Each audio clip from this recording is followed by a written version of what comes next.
gente, sejam muito bem-vindos à nossa aula, né, Evolução, parte 2, né, continuação da aula passada. Legal? E a gente vai começar aqui, então, pessoal, bem rapidinho. Eu vou dar só uma repassada geral na nossa aula de ontem, né? Então, o que nós vimos na nossa aula de ontem? Nós vimos, né, os conceitos iniciais aqui, né, as hipóteses sobre como é que são formados as diferenças dos seres vivos, né, o conceito de adaptação, o conceito inicial de evolução, sempre, né, evolução é um processo sempre em função do ambiente, né, em todas as teorias evolutivas vão colocar o ambiente como um ponto central da evolução. A gente falou, então, também das evidências, né? O registro fóssil, né? As semelhanças que a gente encontra nos organismos hoje em dia, tanto semelhanças anatômicas, semelhanças embrionárias, semelhanças bioquímicas. E a gente entrou nas principais teorias evolucionistas, né? Falamos aqui do lamarckismo, né? Cujos pontos principais são o quê? A lei do uso do desuso. Quanto mais você usa um caractere, mais ele desenvolve, quanto menos usa, mais ele atrofia. E a herança dessas modificações, tais modificações, na visão de Lamarck, seriam passadas para os descendentes. Né? Uma teoria que a gente não acredita mais hoje em dia, e a gente começou a falar do darwinismo, que essa sim é a teoria vigente, né? De que ele parte da premissa de que os seres não são idênticos, de que existe uma variabilidade, que em cima dessa variabilidade atua algum fator ambiental. Esse fator ambiental pode ser várias coisas, né? Disponibilidade de alimento, relevo, clima, presença de predador, presença de parasita, um monte de fatores. Não dá para a gente esmiuçar cada um deles, porque são centenas de fatores aí. E então o ambiente atua sobre essa variabilidade, eliminando as piores características, favorecendo as melhores, que vão se multiplicar, vão ter descendentes, né? Isso leva a população como um todo, não são os indivíduos, mas a população a se tornar adaptada. Legal? Esse princípio Darwin chamou de seleção natural, né? A ideia central do pensamento evolucionista de Darwin. Legal? A gente fez uma comparação aqui, né? Ambos falavam do ambiente, mas Lamarck falava que o ambiente exige um esforço, Darwin não, falava da edição que ele faz. Depois a gente começou a falar do neodarwinismo, né? A teoria sintética da evolução, que basicamente é igual ao darwinismo, né? Só que associando aí contribuições da genética moderna, dizendo aquilo que Darwin não sabia dizer, quais são as fontes de variação. Tá? Fique esperto quando você for fazer questão de vestibular. Algumas questões fazem uma pegadinha aqui, falando assim, segundo Darwin. Se é colocado enunciado isso, segundo Darwin, aí estamos falando do darwinismo sem falar das fontes de variabilidade. Tá? Darwin não sabia das fontes de variabilidade. Ele até tenta explicar a variabilidade por uso e desuso, em edições mais posteriores do livro A Origem das Espécies. E as fontes de variabilidade, quais são? Fontes genéticas, né? A recombinação genética, que nós vamos estudar mais a fundo nas aulas de meiose e genética, e as mutações, que nós vamos estudar mais a fundo na parte de biologia molecular. Legal? São duas principais fontes de variabilidade. Aí fiz aqui um modelinho com vocês, né? Esse modelinho aqui muito útil, sugiro você estudar bem esse modelinho, tenta transformar isso aqui num parágrafo, tenta explicar isso aqui em palavras, tá? Vai ser muito legal. As moscas no curral, né, com variabilidade, resistente sensível, o DDT sendo o agente seletor, né, e então uma população adaptada à presença de DDT. Legalzinho? O que mais que a gente viu? A gente começou a discutir o processo de especiação, né, surgimento de novas espécies, falamos um pouquinho do conceito de espécie, que basicamente é um conjunto de organismos que compartilham um pool de genes, e o isolamento reprodutivo, que são as barreiras que vão fazer com que os pools genéticos de duas espécies não possam ser misturados. Ô, Ti. Oi, diga. Tem pergunta no chat aí. Opa. Perdão. Del perguntou, professor, a lei da segregação independente é a recombinação gênica ou é a permuta? As duas coisas, né, Del? Aí um pouco de cuidado com a referência, tá? A FUVEST, por exemplo, ela usa o termo recombinação genética como sinônimo de permuta ou crossing over. Eu acho que isso é um pouco uma visão um pouco limitada da FUVEST, tá? Porque a segregação independente dos cromossomos também é um fator de recombinação. tá? Então, quando a FUVEST usa o termo recombinação genética como sinônimo de crossing over, eu acho que ela está esvaziando um pouco, tirando um pouco de elementos do que também poderia ser entendido como recombinação genética. Eu estou usando aqui na minha aula recombinação genética numa maneira um pouco mais ampla. Qualquer coisa que leve genes que já existiam a formar novas combinações em gerações posteriores. Vou repetir. Qualquer evento que leve genes que já existiam na geração anterior a formar na próxima geração uma nova combinação. Porque a palavra recombinação quer dizer exatamente isso, uma nova combinação. Legalzinho? Respondi, se quando alguém fizer uma pergunta assim e não ficar satisfeito com a resposta, pergunta mais. Não, o senhor quis dizer outra coisa, estou perguntando outra coisa. Fica aí à vontade para a gente discutir, tá bom?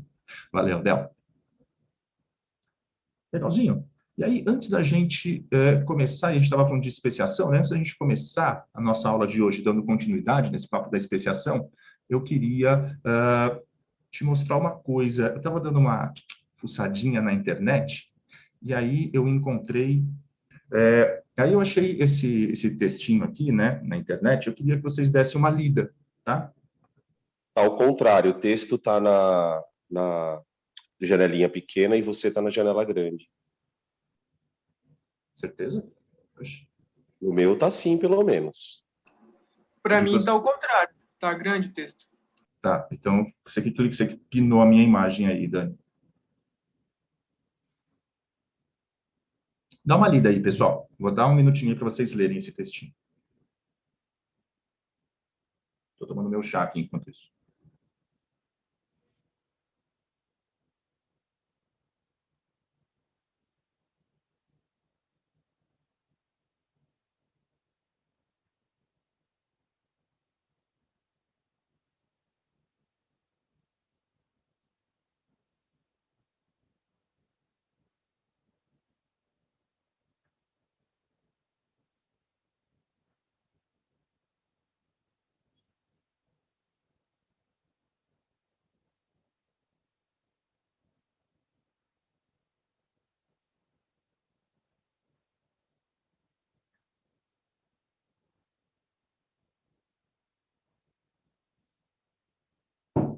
Leram?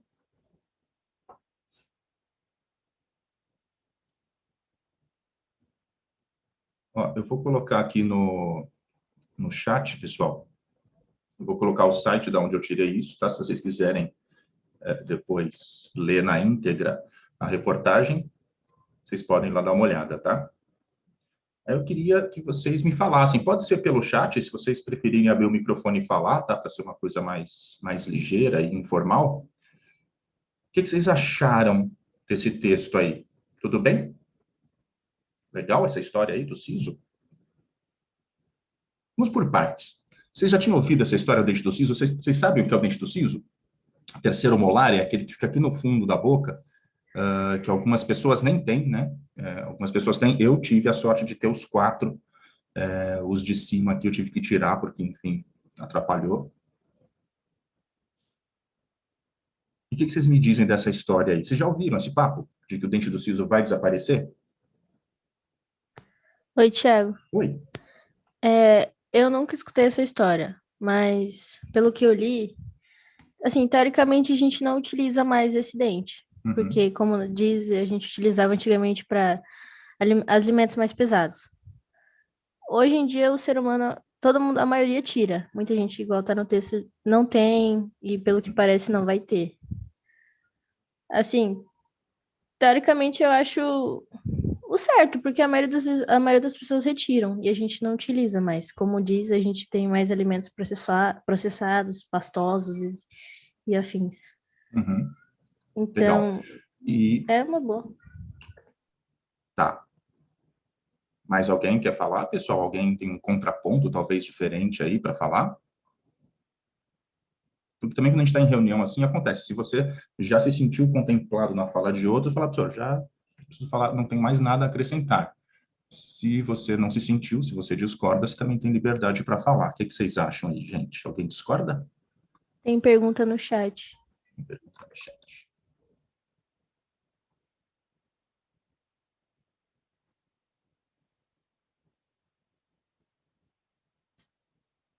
é aceitável, mas falta a explicação de por que o dente vai desaparecer. No caso, falar que não é necessário e que está sendo selecionado pela natureza. Legal, gente. Bacana. Agora, vamos dar uma olhadinha nos argumentos aqui que ele coloca, né? Quem coloca os argumentos é um cirurgião dentista, depois lá no artigo inteiro você acha o nome dele lá, tá? Tá? Ah, durante milhares de anos ele foi fundamental para triturar ossos, carne crua, alimentos mais rústicos, papapá. Ah, agora, uma pergunta que eu faço para vocês para a gente começar essa discussão. Com um alimento cada vez mais pastoso e processado, tem tornado esses dentes desnecessários. É verdade isso? Porque, assim, o fato da gente comer um alimento mais pastoso e processado, ele faz o dente do fundo, os últimos dentes aqui, serem desnecessários? Ou faria todos os dentes serem desnecessários?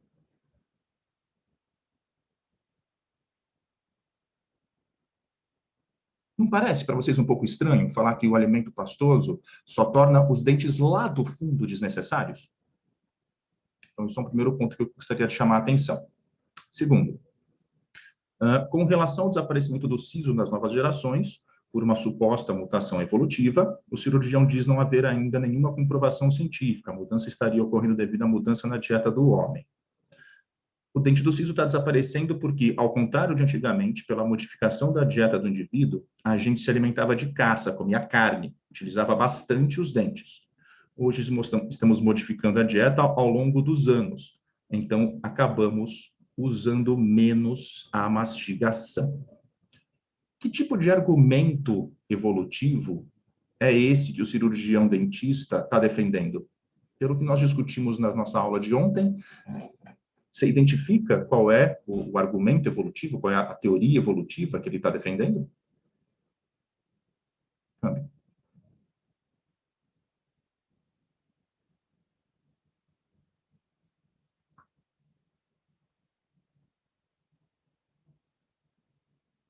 Lá no chat a Carol falou, né? Lei do uso e do desuso. Exato. Ele está falando aqui, ó, estamos usando menos a mastigação. Ele está falando da lei do uso e do desuso. Nesse caso, desuso. Ok?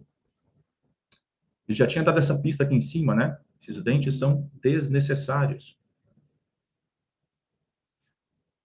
É aceitável esse argumento do ponto de vista da biologia moderna? Na verdade, esse argumento acaba não sendo aceitável, né, pessoal? A pergunta que eu coloquei aqui, os dentes do siso vão desaparecer? Melhor resposta para isso seria a gente dizer que eles podem desaparecer. Mas eles podem não desaparecer. E se você perguntar para mim, Tiagão, fala aí, abre o jogo. Vai ou não vai desaparecer? Sai do muro, fala aí o que você acha. Eu vou te falar, seguindo uma lógica darwinista, os dentes do siso não têm por que desaparecer. Pensa comigo, pessoal, pensa comigo. Vamos usar de darwinismo aqui, ó. Então, tem pessoas, né, na nossa população. Essa é a nossa população. Tem pessoas com um dente do siso e tem pessoas sem dente do siso. Identifica para mim aí, ó, onde que eu estou, agora seguindo a lógica lamarckista, eu estou em que passo aqui? Do que eu estou falando? Eu estou falando que existe na população uma certa variabilidade, e existe mesmo. Tem gente que nasce sem o dente do siso, tá? Agora, para que o dente do siso desaparecesse, segundo a ótica darwinista, o que é que deveria acontecer? Isso eu não vou falar, quero que venha de vocês agora. O que deveria acontecer agora aqui para que o dente do siso desaparecesse?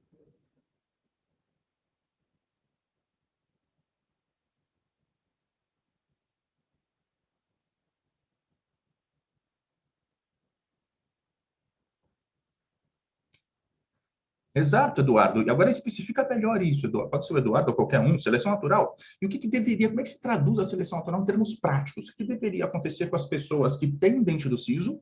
E o que deveria acontecer com as pessoas que não têm dente do siso?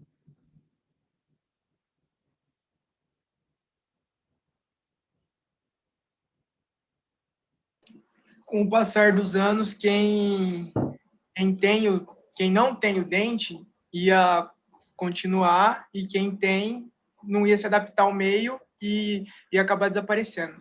E aconteceu o que com as pessoas que têm dente do siso? Tem? A pessoa, para que desaparecesse o dente do siso, né? Uhum. O que deveria acontecer com quem tem dente do siso?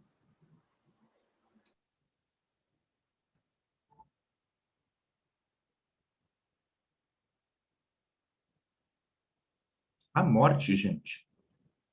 Se as pessoas que têm dente do siso morrem e só sobrevivem as pessoas sem dente do siso, quando essas pessoas tiverem filhos, vão passar para a próxima geração a sua característica de não ter o dente do siso. Aí nós teríamos agora uma população inteira de pessoas sem dente do siso. Isso parece plausível para vocês? De fato, a minha pergunta, não sei se está clara a minha pergunta aqui, está havendo seleção natural contra as pessoas que têm dente do siso? As pessoas que têm dente do siso morrem mais cedo, vivem menos, têm menos filhos? Não. Então, agora, eu quero que você me responda, diante disso, essa pergunta. O dente do siso vai desaparecer numa ótica darwinista? Não. Numa ótica darwinista, o dente do siso só vai desaparecer se as pessoas que têm dente do siso morrerem e pararem de se reproduzir. E as pessoas sem dente do siso sobreviverem e se reproduzirem.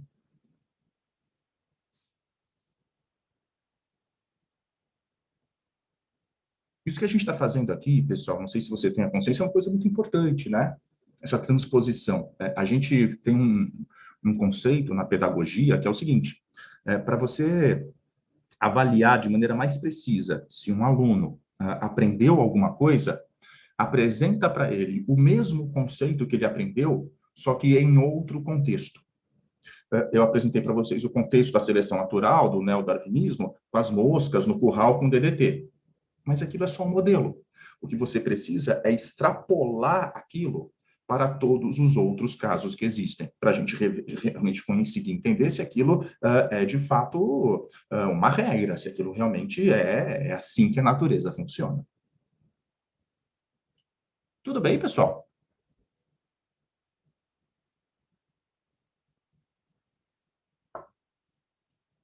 Me conta aí, como é que vocês estão? Quem foi que tinha falado no começo? A Aline. Aline, consegui te convencer? Você mudou de ideia, Aline? Ou você ainda acha que o siso vai desaparecer? Não, mudei de ideia. Eu entendi agora. Legal. Obrigada. Bacana. Isso que é importante, tá, pessoal? Quando eu coloquei para vocês naquela minha carta, acho que todo mundo aqui leu a minha carta, né? Que uma coisa importante na aula é aquele momento do insight. Aquele momento em que você, ai, caramba, pode crer, é isso. Esse é o momento mais valioso da aula. Os insights que você tem, até coloquei lá, né? Eu recomendo você anotar eles, tá? Porque depois, quando você for revisar a aula, até pode escrever ao pé da letra mesmo lá, ó, insight. Nesta aula, eu tive este insight. Se escreve assim no inglês, né? Ou você pode também chamar de epifania. Mas tome registro, tá? Aproveita esse ano aqui. Ah, mas quando eu estudei, eu nunca fiz isso. Pois é, mas o que a gente está propondo aqui no nosso curso é a gente fazer algo que a gente nunca fez, né? Então, começa a estudar dessa forma, começa a valorizar, né, cada momento em que você aprende. Começa a compreender dentro de você o mecanismo de aprendizado. Como é que a gente faz para aprender uma coisa que antes a gente não sabia? Porque eu quero que isso seja internalizado. Se a gente conseguir dinamizar esse processo, você vai perceber que esse tipo de coisa você nem precisa estudar mais, porque começa a ser uma engrenagem da sua cabeça. uma engrenagem que você está usando o tempo todo para avaliar não só as questões de vestibular, mas para avaliar todo o mundo que te cerca, toda a tua vivência. E é aí que a gente começa a ver o resultado. Você percebe que esse tipo de coisa, você nem vai precisar mais estudar. Por quê? Porque é tão importante, é um raciocínio tão fundamental e importante para você, que não dá para esquecer. Porque se você esquecer ele, você vai desaprender um monte de coisas. E é isso que eu quero, isso que eu chamo de aprendizado significativo. A gente aprender as coisas de tal maneira que essas coisas se tornam engrenagens para a nossa cabeça funcionar. Porque se esses conceitos, fenômenos, mecanismos forem engrenagens para o seu pensamento, você não esquece de jeito nenhum. Belezinha? Eu vou em frente, tá, gente? Eu vou continuar aqui, tá? E agora sim, eu vou retomar da onde nós paramos, né? A nossa última aula. Nós estávamos, né, falando de especiação, né? E eu ia começar a falar agora dos tipos de especiação. Então, eu vou continuar exatamente de onde paramos, tá? No item 4, especiação, eu já tinha desenvolvido com vocês os itens A e B, e agora o item C. Eu vou chamar aqui, ó, de tipos de especiação.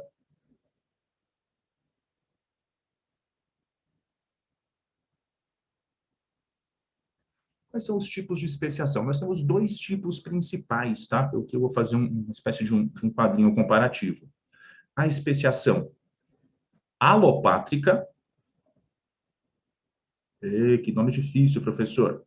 Pois é, cai no vestibular, viu, gente? Então, tem que saber aqui o que significa a especiação alopátrica. E a especiação simpátrica.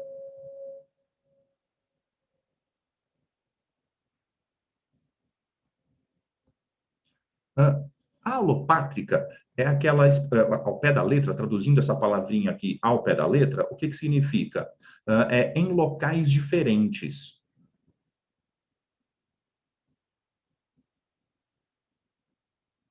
Pátrica, talvez lembre para você pátria, né, que é o lugar onde a gente mora, tá? Tem a ver com o local mesmo, tá?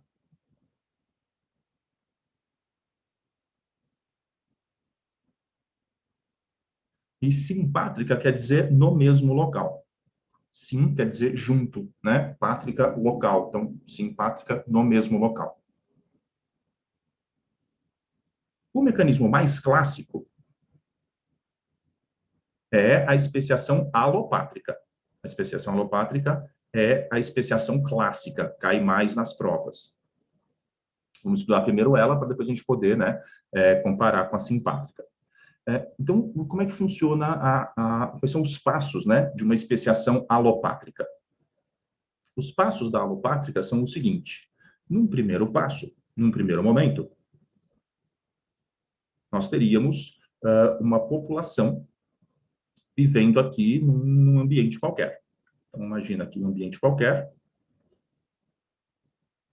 Eu tenho aqui uma população, sei lá, uma plantinha, vamos pegar uma plantinha, mas pode ser um bicho, tá? Pode ser bactéria, pode ser o que for. E aí eu tenho aqui uma certa plantinha que vive nesse local.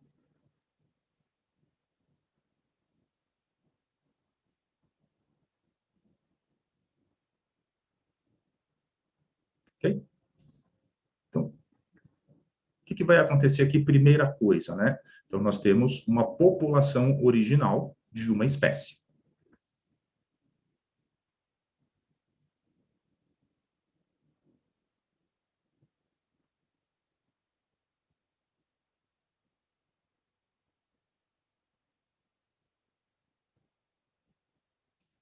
E aí, o que vai acontecer em segundo? Né? Qual é o próximo passo aqui da especiação alopátrica?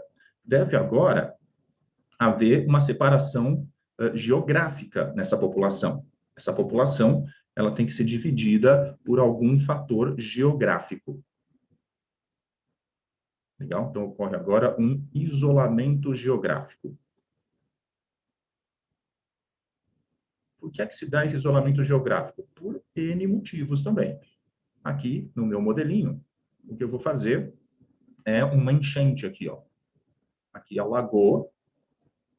Por exemplo, aqui surgiu um braço de rio ou um braço de oceano, que é o que aconteceu, por exemplo, né, pessoal, entre a América e a África. Vocês sabem, né? Se não sabem, eu vou falar. Os continentes americano, né, da América do Sul e da África, eles já foram conectados. Né? Se você olhar bem o shape deles ali, até parece peças de um quebra-cabeça que se encaixam. Em algum momento, aquilo se separou. E aí formou um braço de oceano ali. E aí, com a deriva continental, foi afastando cada vez mais, né? Vocês sabem que África e América do Sul se afastam, em média, aí 5 centímetros por ano. Tá? Cada ano, 5 centímetros mais distante nós estamos. O que aconteceu ali continua acontecendo. Nós temos hoje, não sei se você manja do Mapa Mundi, devia ter trazido um aqui para mostrar para vocês. Entre a África como chama aquilo? E o Oriente Médio é aquele pedaço da Ásia que fica ali colado com a África, ali está surgindo um rift, tá? Ali está surgindo também uma separação. Aquele pedaço ali vai se separar. Assim como a África separou da América, ali também vai haver uma separação da mesma forma. Só que lá está num estágio muito inicial, você tem um braço de mar. Aqui você tem um estágio muito mais avançado entre a América e a África, assim, um oceano ali no meio. Legal? Dúvida no chat? Isso, o Eduardo falou aqui da Pangeia, né? O Lázaro também, né? Exatamente, a ideia de que, na teoria não, cara, a gente tem dados muito convincentes, né? De que Pangeia existiu, ok? Então, esse isolamento geográfico, ele vai fazer o quê? Ele vai separar aquela nossa população original em duas populações distintas agora. Vamos aqui. Professor, e as que estavam no meio? Morreram.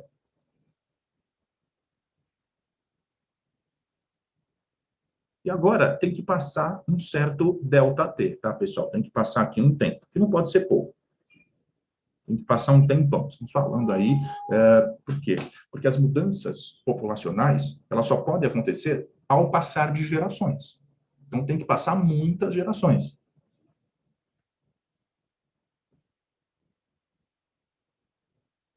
Então alguns, né, depende do caso aí, alguns milhares de anos, tá? Vão ser necessários. E nesse ΔT, o que vai acontecer agora com essas duas subpopulações, né, que ficaram aqui em isolamento geográfico, isoladas uma da outra?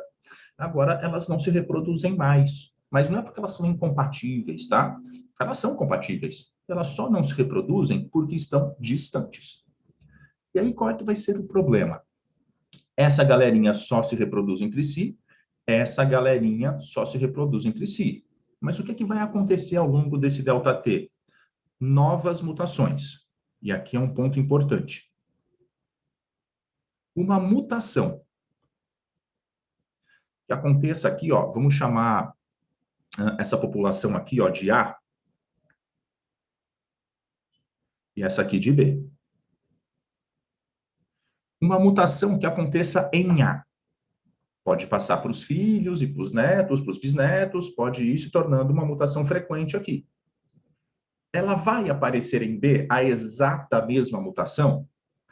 Olha, eu não vou te falar que é impossível, mas a probabilidade é tão baixa, mas tão baixa, mas tão baixa, que é próximo a zero. A exata mesma mutação não deve aparecer aqui na população B. Não é o que a gente espera. Legal? E também, claro, também vão haver mutações em B, que não vão estar presentes em A. Essas mutações vão agora se acumular com o passar do tempo. Tá? Vai passando o tempo, essas mutações vão se acumulando. Isso vai levando a quê? A uma divergência entre A e B. Eles começam agora a ficar diferentes. Mutação a mutação, eles vão se tornando cada vez mais diferentes um do outro. Além de novas mutações, o que mais que vai acontecer?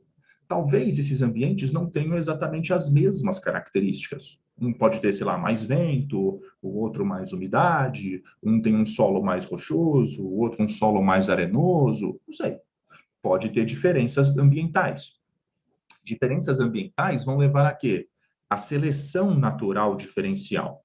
Então, vai atuar aqui uma seleção natural diferencial. Fazendo o quê? Selecionando certos traços em A que eu não seleciono em B, selecionando certos traços em B que eu não seleciono em A, acentuando ainda mais as diferenças. Legal?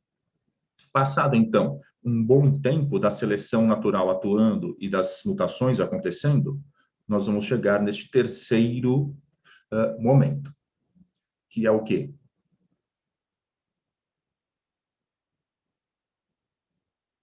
A e B agora acumularam certas diferenças. A, por exemplo, agora é assim.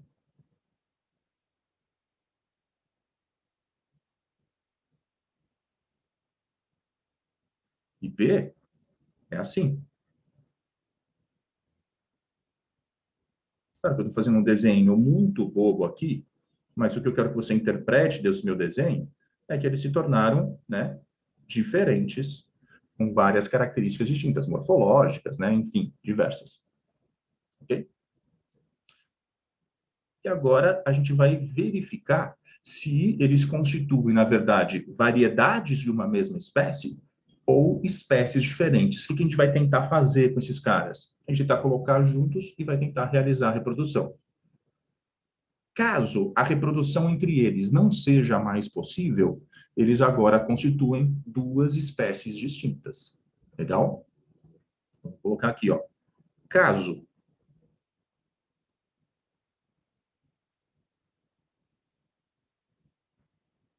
a reprodução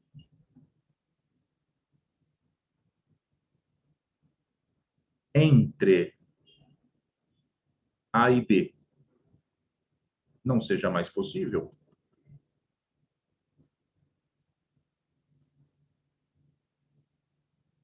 nós temos a instalação do quê? De um isolamento reprodutivo.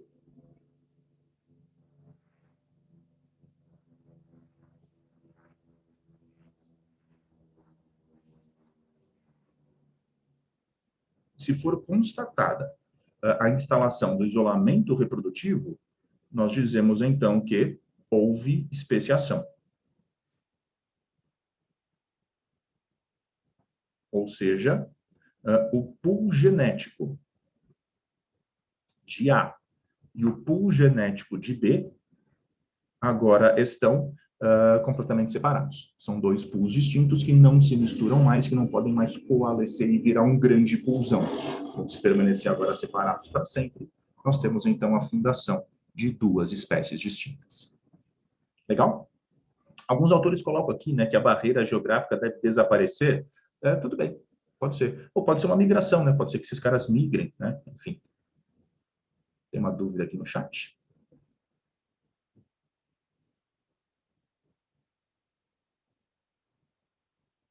Boa pergunta, Gabriela. A Gabriela falou assim, é por isso a existência de traços étnicos, imagino que você está perguntando, né, entre seres humanos, né? Você consegue distinguir, né, uma feição de um asiático, de um caucasiano branco europeu, de um inuit, né, de um... Enfim, tem a ver com isso sim, né? Elas estão geograficamente distintas, se reproduzindo entre si, e podem ir surgindo certas características, né, que se tornam comum numa região, mas que na outra não tem. Legal? Africanos, né? Enfim, é bem por aí. O raciocínio é esse. Agora veja, né, Gabriela? Esses traços diferentes são suficientes para manter os pools gênicos dessas etnias completamente separados? Não, né? A gente sabe que se a gente migrar lá para a Ásia, ou para a África, ou para a Europa, e tentar se casar ali, a gente vai conseguir, e vai ter filhos férteis, né? Quer dizer, ainda não houve especiação. Tá? Em seres humanos não houve especiação, é tudo humano, é tudo uma espécie só. Com variedades, né? Sim. Beleza?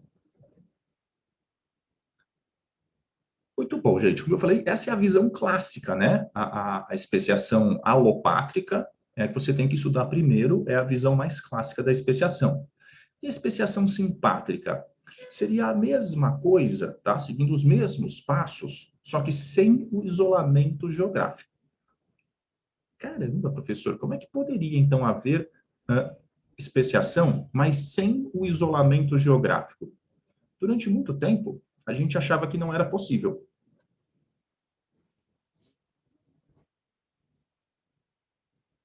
Mas algumas evidências, né, colocaram as nossas crenças à prova, e a gente teve que mudar o que a gente pensa. E a gente sabe que hoje, especiação simpátrica, embora não seja a mais comum, ela existe sim. E como é que pode ocorrer a especiação simpátrica? Ela pode ocorrer, por exemplo, se iniciando, por exemplo, com uma especialização de nicho.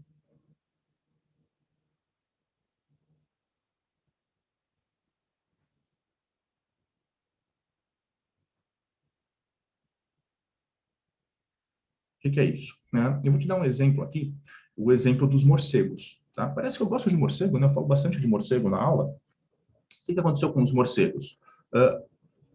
O grupo inicial, né, as espécies ancestrais de morcegos, eles eram insetívoros, eles comiam insetos.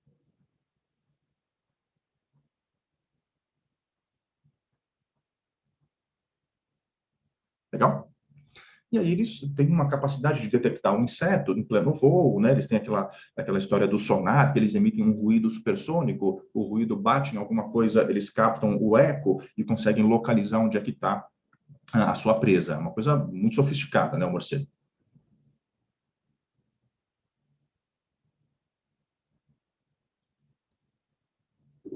E aí o que que acontece? E aí esses insetinhos que os morcegos comiam, às vezes o morcego não alcançava eles em pleno voo, e o inseto chegava até onde ele estava indo. E onde esse inseto estava indo? Talvez numa flor, buscar ali um néctar. E aí alguns morcegos começaram a comer o inseto e beber o néctar da flor. Outros insetos estavam indo para um fruto, pousar ali no fruto, né, se alimentar do fruto. E alguns morcegos começaram a comer o inseto e o fruto. Alguns insetos iam picar animais para chupar sangue. E aí o morcego começou também a lamber um pouco do sangue ali da ferida. Legal? E aí o que que aconteceu? Foram surgindo mutações, sempre, né, uma ótica darwinista, surgindo mutações, e alguns morcegos acabaram sendo selecionados por uma especialização de nicho, né, por agora ocuparem nichos diferentes. Então, um começou a se adaptar, uma certa linhagem começou a se adaptar a beber néctar.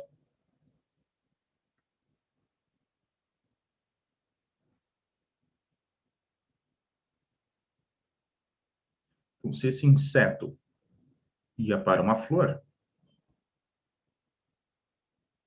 alguns morcegos se adaptaram a beber o néctar.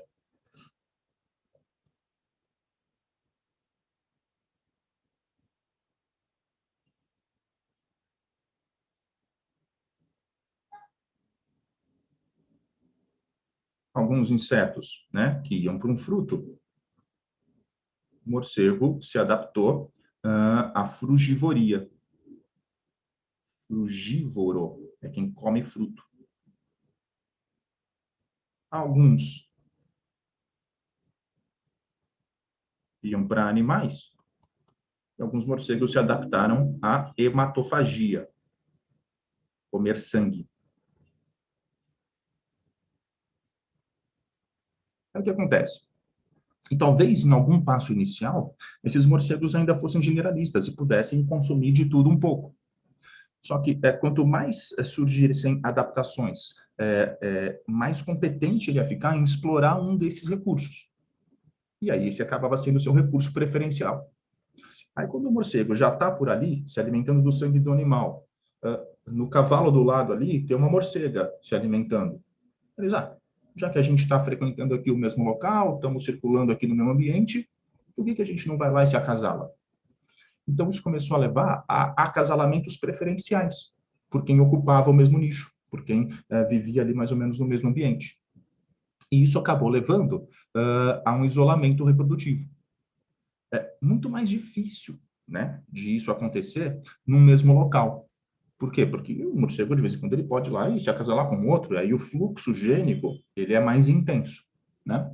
Mas não é impossível, tá? É possível que isso leve a um isolamento reprodutivo.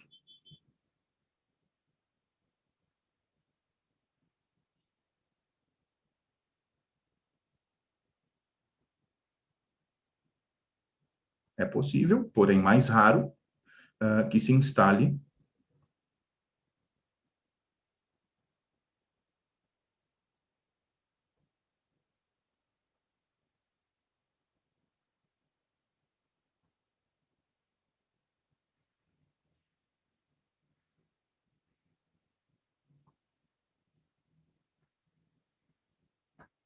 Legal, gente. Muito bom. Tinha alguém ontem que tinha me perguntado disso. Foi o... Quem foi? Eu tinha me perguntado isso ontem, agora eu não estou lembrando exatamente quem que... Se foi o Lázaro ou o Eduardo. Tudo bem, pessoal? Posso ir em frente?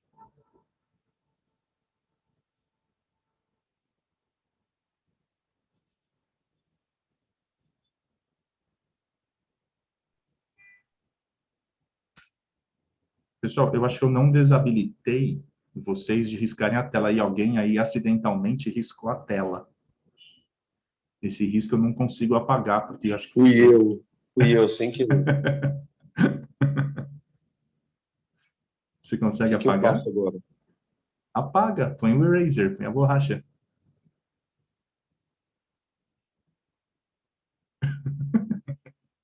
Pichando a minha lousa, vê se pode. Eu mereço. Foi aí? Foi, tá bom. Beleza, turmas, vamos em frente? Vamos para a próxima? Vamos lá. Deixa eu fazer uma marquinha aqui para eu saber onde que eu vou riscar. Legal. Vou conversar com vocês agora, pessoal, sobre... Opa, apareceu alguma coisa no chat? É o Edu zoando com a minha cara aqui. Bom, Edu. Professor, explica o caso da banana de especiação simpátrica.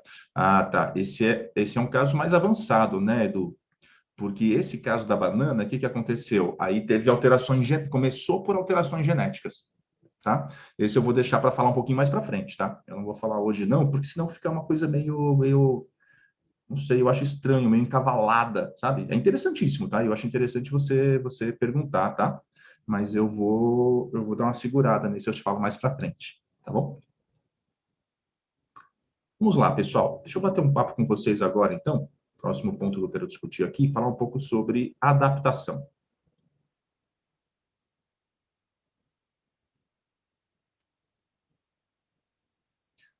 Esse é o último tópico, tá? E aí a gente depois pode ir para os exercícios. Existem dois tipos principais de adaptação que eu quero discutir com vocês, que são a adaptação divergente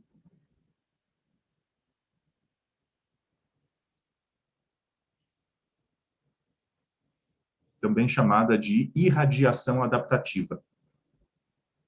Ai, tem a convergência evolutiva. Isso.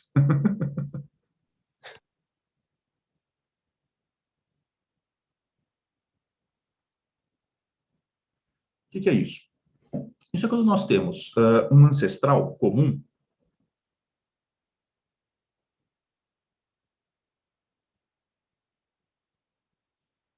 e ele acaba indo para diferentes ambientes. Por exemplo, imagina você que os mamíferos todos que existem têm um ancestral comum. Todos os mamíferos descendem de um mesmo ancestral. Só que ele foi para diferentes ambientes. Então, por exemplo, no deserto, ele se diferenciou, por exemplo, formando o camelo. Em florestas, ele se diferenciou de uma outra forma, dando origem, por exemplo, ao gorila. Na savana,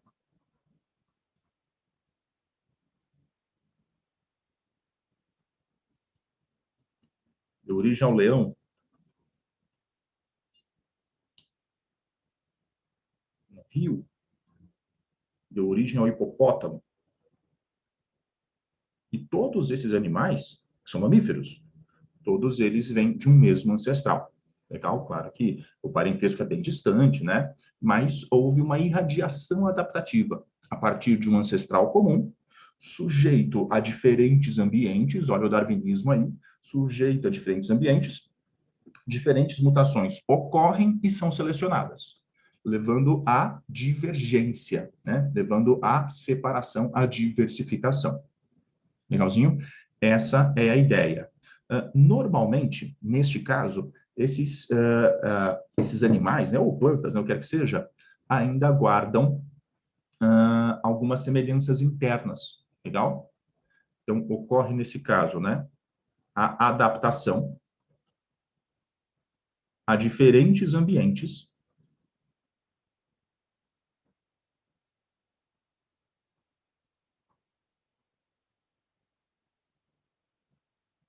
a partir de um ancestral comum.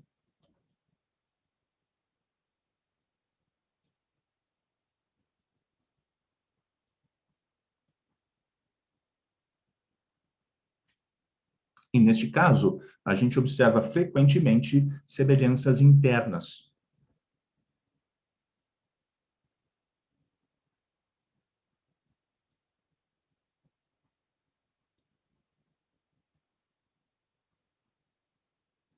Mais tecnicamente, essas semelhanças internas podem ser chamadas de homologias.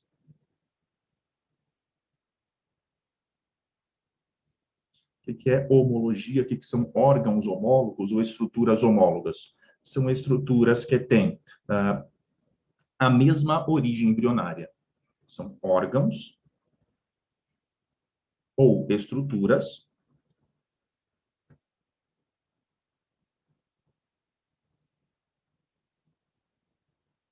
com a mesma origem. Essa origem, ela pode ser dita evolutiva ou, às vezes, embrionária.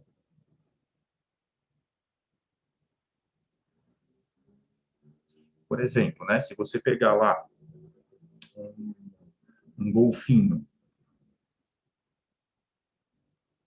a nadadeira do golfinho, escrevi errado aqui, já vou corrigir.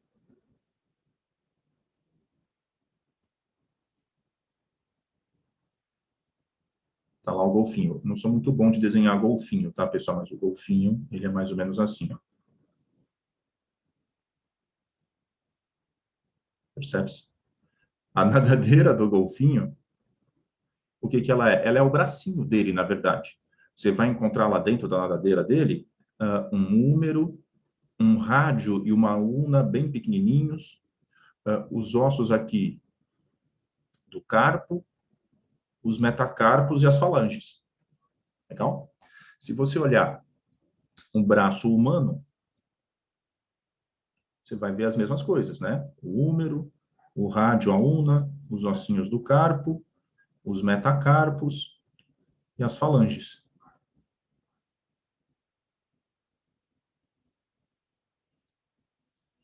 Se você olhar, né, a pata de um cavalo, você vai ver a mesma estrutura interna.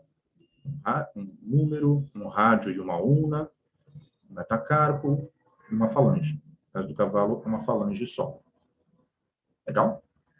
Então, aqui você tem uma nadadeira. Aqui você tem um braço. E aqui você tem uma perna. Na verdade, é o braço também do cavalo, mas é uma estrutura locomotora, né? O nosso braço não é locomotor.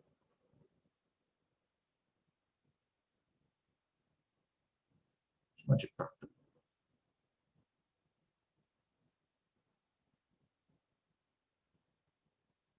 Legal? Então, a nadadeira do golfinho, né? O braço humano e a pata dianteira do cavalo são estruturas homólogas.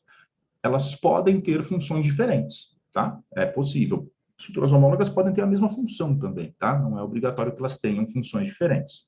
Você pegar o braço humano e o braço do gorila, são homólogos também, tá?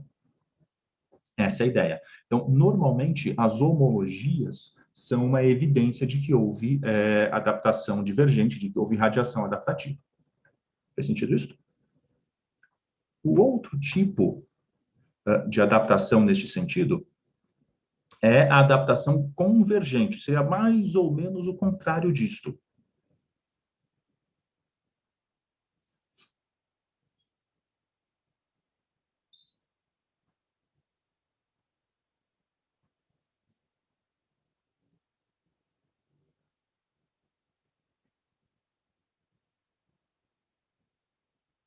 Também chamado de convergência adaptativa.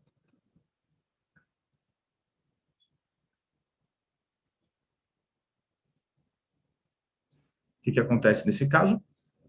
Aí, ao contrário, né? Você tem ancestrais diferentes, legal?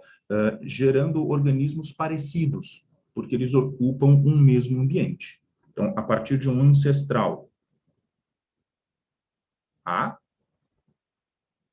e de um ancestral B, você vai ter organismos com uma morfologia parecida que se adaptaram ao mesmo ambiente. Por exemplo, aqui, ó, quando você olha na água, você vai encontrar o jacaré. Ele é mais ou menos assim. Vou desenhar um jacaré aqui, pessoal. Essa é a cara do jacaré. Ele tem esse formato para quê? Para ficar com o olhinho para fora da água e com a narina para fora da água. É aquela cara de sacana que o jacaré tem sempre. Vocês já repararam que jacaré sempre tem uma cara de quem sabe alguma coisa ao seu respeito e não está falando? Uma cara meio assim, né? É, tô sabendo. Já percebeu? Eu sempre olho para o jacaré e falo, olha lá, o que ele sabe que ele não está falando? E aqui um hipopótamo. Hipopótamo muito parecido, né? Também ele vai ter um formato aqui muito parecido com o nosso querido jacaré. Só que tem a orelhinha, por isso que é um hipopótamo. E ele tem uma cara boazinha. Mas é um formato de corpo. Errado esse assim.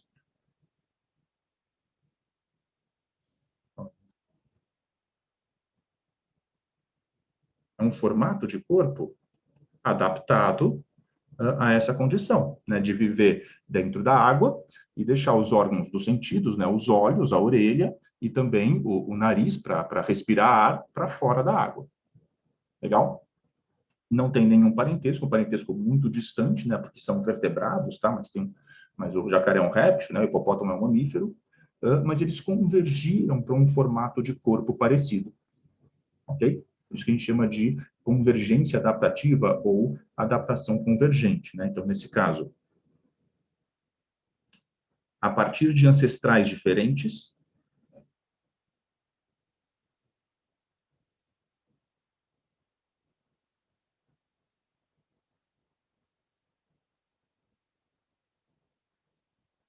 ocorre a adaptação a um mesmo ambiente.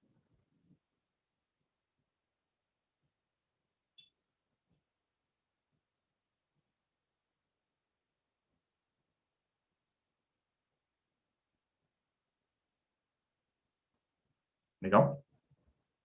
Então, nesse caso, a gente vai ter semelhanças externas e não internas.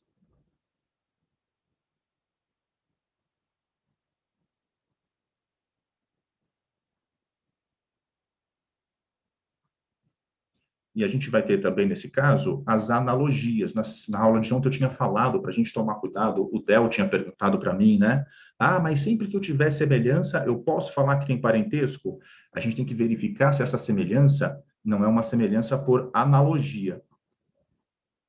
O que é uma analogia, pessoal?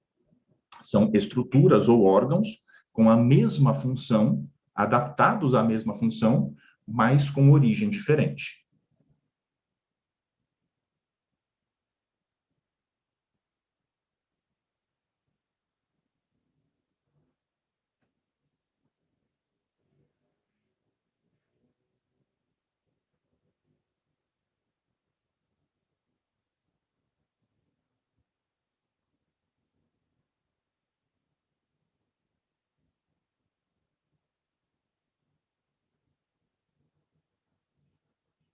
Um exemplo clássico disso seria o quê?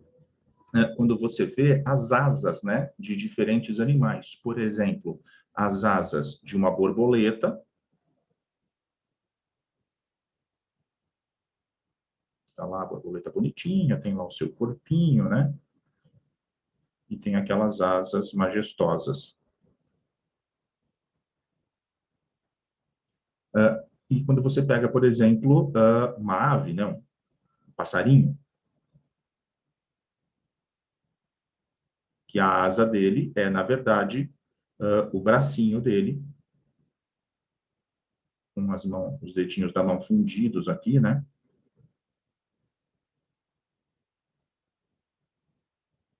Mais ou menos assim. Isso aqui é um pássaro, tá? É só a asa dele. Então, a asa do pássaro, né? E a asa da borboleta são estruturas análogas. Tem uma origem completamente diferente, nenhum parentesco, mas que exercem a mesma função. Por quê? Porque eles foram se adaptando sujeitos à mesma pressão seletiva, né? A seleção que está ocorrendo ali é em cima do mesmo traço. E aí, então, por diferentes origens, acaba havendo essa convergência para um traço semelhante. Legal, gente? Fez sentido isso? Pois é, bacana.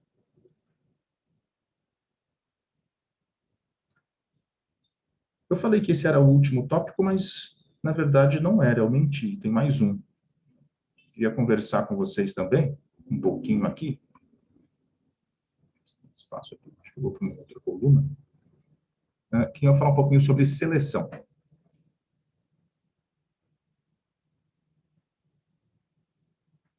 E aí a gente vai para os exercícios, tá?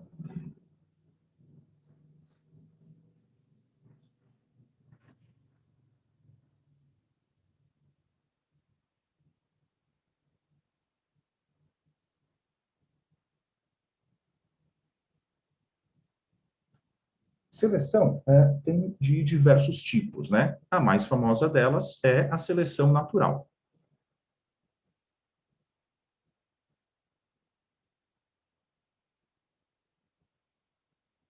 Seleção natural é quando algum fator ambiental, algum fator do ambiente, leva ao favorecimento ou desfavorecimento de algum traço.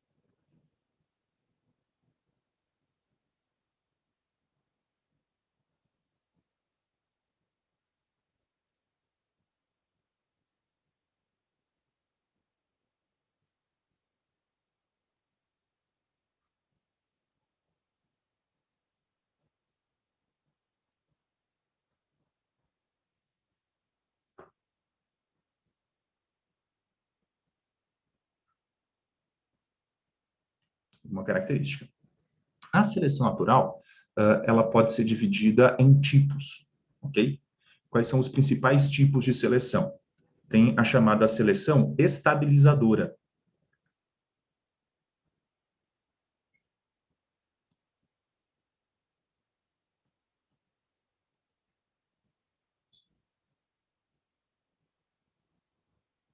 Tem a seleção chamada de direcional e a seleção chamada de disruptiva ou diversificadora.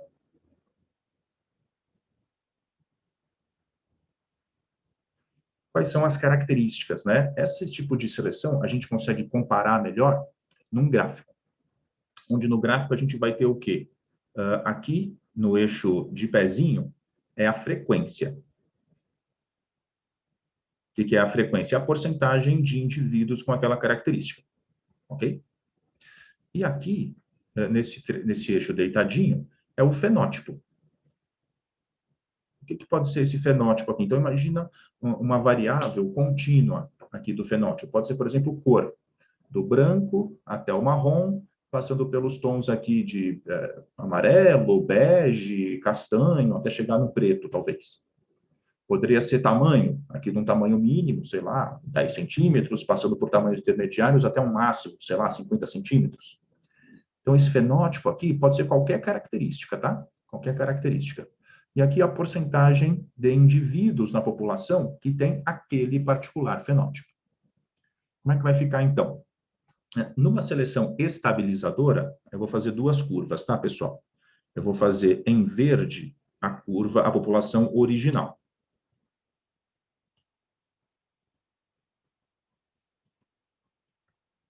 E aí eu vou fazer em laranja a população após a seleção.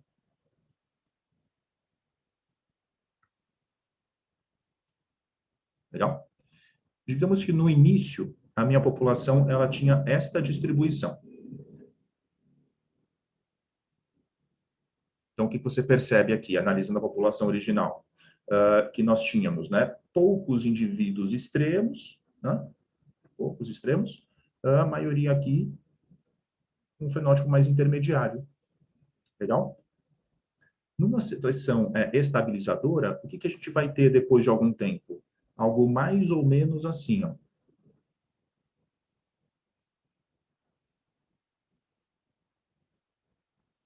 Então, perceba a mudança de característica que aconteceu, né? Os fenótipos intermediários, eles ficaram mais comuns ainda do que já eram. E os fenótipos muito extremos desapareceram e ficaram em pequena quantidade. Legal? O que está acontecendo aqui, então? O que está acontecendo aqui é uma seleção contra os extremos.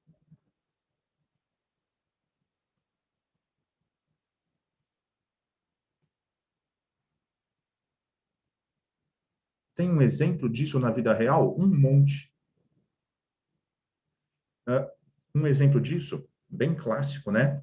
É o peso de bebês humanos ao nascimento.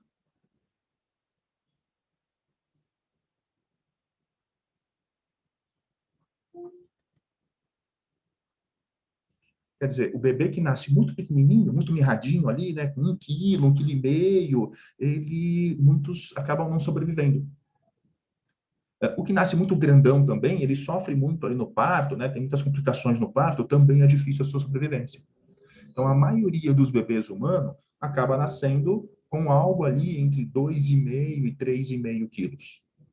3 e 3,5 quilos, né, seria o mais próximo. Então, você veja, isso vai apertando a faixa, né? Vai ficando uma faixa cada vez mais apertada da característica. Legal? Essa é a chamada seleção estabilizadora. O que é a seleção direcional? Imagina aqui os mesmos eixos, tá, pessoal? Porcentagem, né, daquela característica e o fenótipo em questão aqui. E aí nós teríamos uma situação inicial parecida. Mesma legenda, tá? E a gente vai ter, depois de um tempo, isso aqui, ó.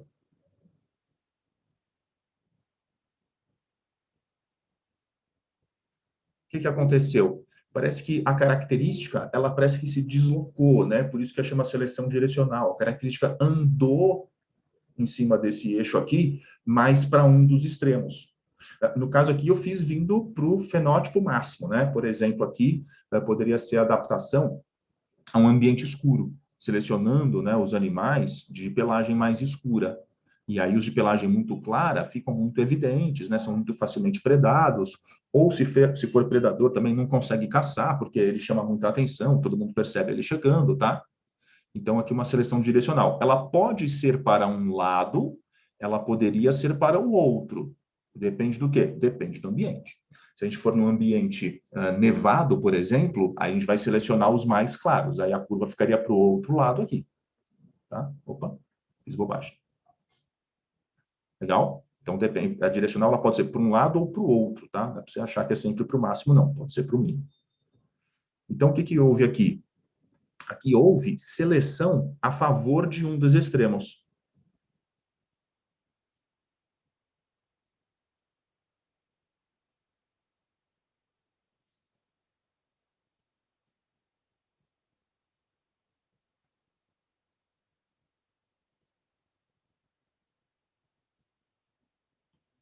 Né, o exemplo aqui, uma camuflagem.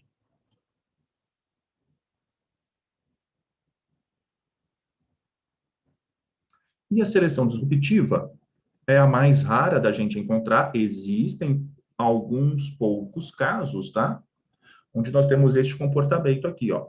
Então, minha população original igual nos dois casos anterior, tá? E a minha população após a seleção vai apresentar uma distribuição bimodal.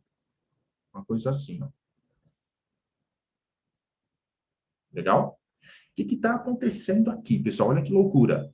Aqui o que está acontecendo é uma seleção contra os intermediários, a favor dos extremos.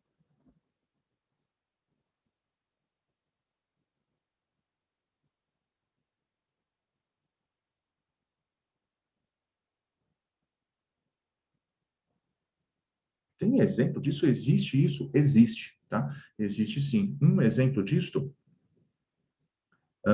é, por exemplo, com lebiste. Lebiste é um tipo de peixe. Em lagoa, que tem um predador. Esse predador, ele evita os lebistes muito pequenos. Por quê? Porque é pequeno, não interessa.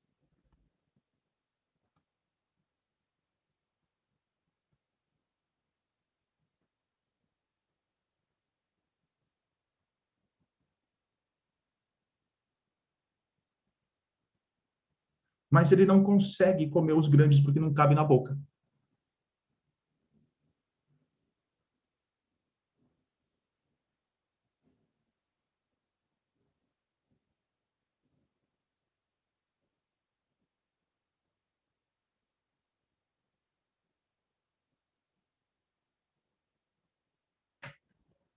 Então, nesse caso, o que acontece? Os lebistes que são muito pequenos e muito grandes sobrevivem. Os médios é que acabam não conseguindo sobreviver. Legal? Essa seleção disruptiva, se ela for muito forte, né, se ela acabar aqui com os médios, o que pode acontecer? Ela pode acabar causando até um isolamento reprodutivo, porque talvez o aparelho sexual dos pequenos e dos grandes não seja compatível, não encaixe muito bem. E isso poderia ser o início do quê? De uma especiação simpátrica, tá? Então, poderia ser um dos fatores que poderia iniciar aí uma especiação simpátrica. Então, a especiação simpátrica ela também pode ser devido a diversos fatores. Legalzinho, gente? Tranquilo? Muito bom. Esses eram os tópicos principais que eu queria abordar com vocês. Tem mais algumas coisinhas, tá? Evolução é um assunto muito central na biologia. A gente vai voltar a falar de evolução muitas e muitas e muitas vezes ao longo do curso. Legal? Vamos fazer alguns exercícios? Dúvidas, gente?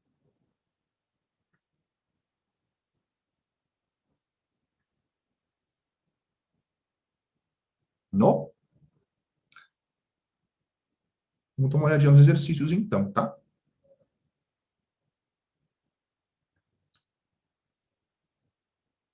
Eu trouxe alguns... aliás, não, desculpa, gente, eu esqueci. Estou viajando aqui. Faltou um pedaço aqui da explicação, né? Eu falei da seleção natural, eu queria falar também ainda, desculpa aí, pessoal, de outros dois tipos de seleção, tá? Que vão ter um comportamento muito parecido, tá? Mas são outros dois tipos de seleção. Existe também a seleção sexual.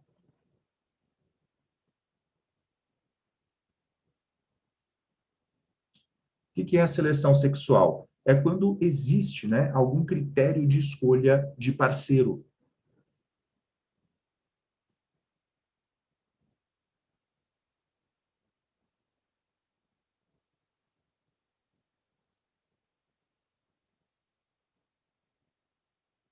Na maioria das espécies, acaba sendo a fêmea que escolhe o macho, mas há espécies em que ocorre o contrário, tá? Que é o macho que escolhe a fêmea.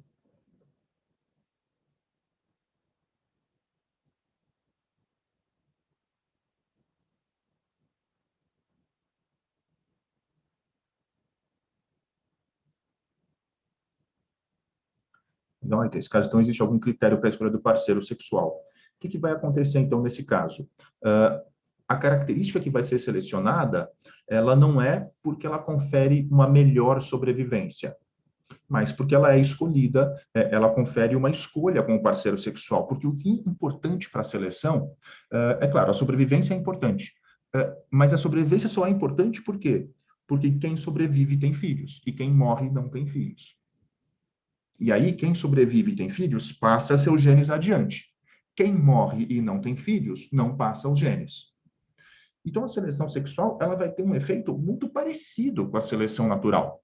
Por quê? Porque quem é escolhido como parceiro sexual tem filhos e passa seus genes para frente. Quem é preterido, não escolhido como parceiro sexual, não tem filhos e não passa os seus genes para frente. Então, olha que situação. O cara até sobrevive, mas os genes dele não passam para a próxima geração. Legal? Então, a seleção sexual, ela vai ter um efeito, como eu falei, muito parecido com a seleção natural. Tem um caso muito interessante de seleção sexual. Eu vou colar aqui para vocês uma figurinha. Esse é um dos casos que eu acho mais interessante. Aí tu fala assim, professor, o pavão. Sim, o pavão é um caso. Mas eu acho esse caso aqui muito mais interessante. Você já ouviu falar desse bicho aqui, ó?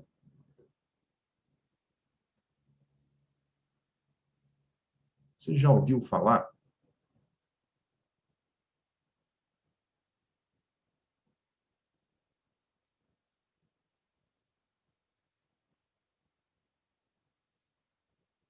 Do macaco narigudo?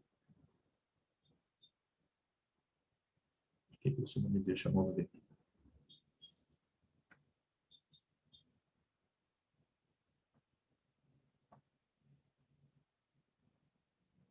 Aqui tem uma foto, pessoal, do macaco narigudo, onde nós temos, né, um macho e uma fêmea. Olha a cara deles. Deixa eu dar um zoom aqui, vamos ver mais de perto. A fêmea, ela até é bonitinha, né? Ela tem um nariz comprido, mas nada muito escandaloso. O macho, ele tem esse negócio aqui, ó. Aí você fala, qual é a vantagem adaptativa disso? Nenhuma. Tem alguns autores que falam, isso aí ajuda a vocalizar melhor, a emitir certos ruídos, mas a priori, o tamanho disso, né, gente? Isso aqui foi objeto de seleção sexual. A seleção sexual, durante muitos anos, foi um mistério. Ninguém sabia explicar como é que podia existir seleção sexual, porque é até uma coisa meio contra, né? Você pensa num pavão ali na África, ele abre aquele leque exuberante. Poxa, aquilo vai chamar a atenção de predador, não deveria ser uma coisa favorecida. Pois é. A teoria que melhor explica a seleção sexual, qual que é? É a teoria que diz o seguinte, né? Imagina que eu tenho aqui duas pessoas. E elas vão correr. Elas estão fazendo aqui uma corrida. Uma pessoa, isso também é uma pessoa, e os dois estão correndo aqui. E eles partem do mesmo ponto de partida e chegam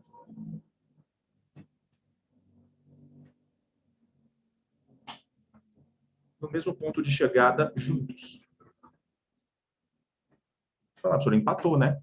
Imagina que você tem que escolher um dos dois para ser o seu parceiro. Só que um deles está carregando nas costas uma mochila super pesada, cheia de, sei lá, cheia de tijolo, cheia de alguma coisa aqui.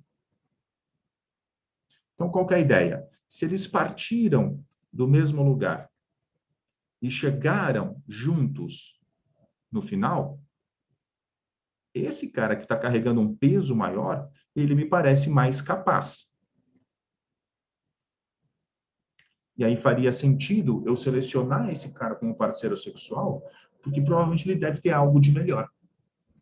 Legal? Então, essa é a ideia que está por trás, a ideia para defender a seleção sexual de um ponto de vista darwinista, né, de que faz sentido, sim, fazer essa seleção, porque você está selecionando traços que não são exatamente aqueles que estão aparentes, mas traços, né, de saúde, sistema imunológico, tá? Capacidade de digestão, enfim.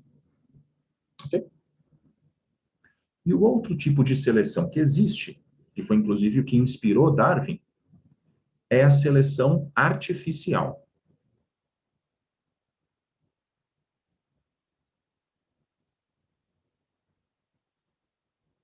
Legal?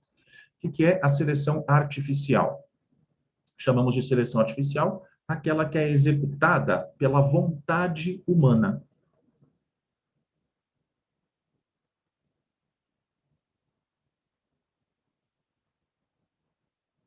Presta atenção aqui no termo vontade.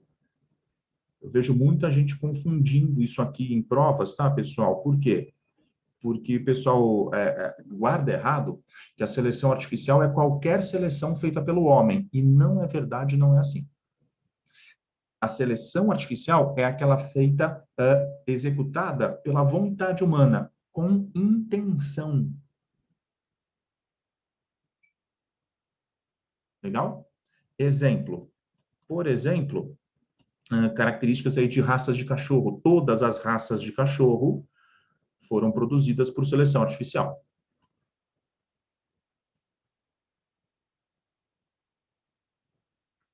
Então, você tinha lá um ancestral, né? Como é que funciona essa seleção? A seleção, ela é simples assim, é sempre a mesma história, né? O que é selecionado? A gente seleciona quem vai ter filhos, quem vai passar os genes para frente. Então, você tinha lá o ancestral do cachorro, ele era algo muito parecido com o lobo.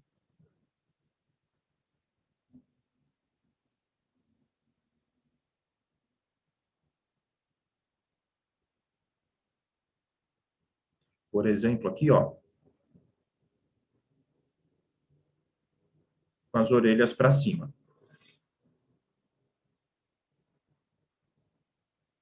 Legal? Isso é um cachorro, tá?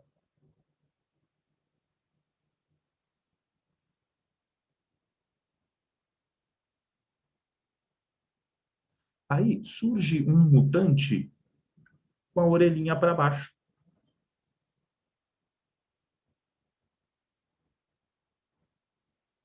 Aí o que que o humano fala? Ah, eu gostei dessa orelhinha para baixo.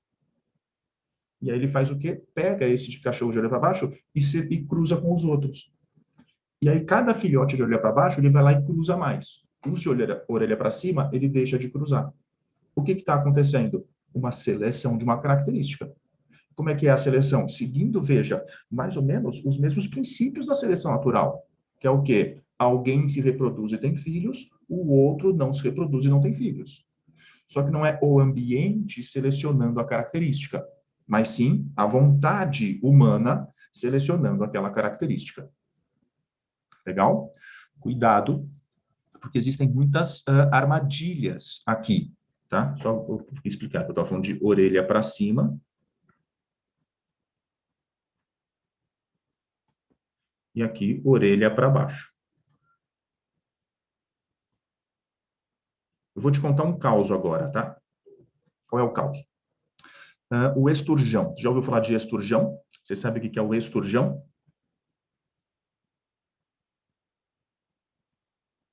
Esturjão é o peixe da onde nós tiramos o caviar. O caviar, ele é a ova desse peixe, né? São os ovários ali da fêmea, e são os ovos dela que se comem. Eu não sei, tá? Nunca comi caviar, tá, gente? Se alguém aí comeu, pode dizer pra gente se é bom ou não. Aí o que fizeram? Uma pesca predatória muito intensa, de maneira que a população de esturjão diminuiu muito. Chegou a quase a extinção. Aí fizeram algumas campanhas, né, de conscientização dos pescadores, né, especialmente para fazer o quê? Para devolver os filhotes, para só pescar adultos. O que aconteceu, pessoal? O pescador, ele não tinha condição de diferenciar ali o que era um filhote do que era um adulto pequeno. Então, acabou acontecendo o quê com o esturjão? Isso aqui, ó.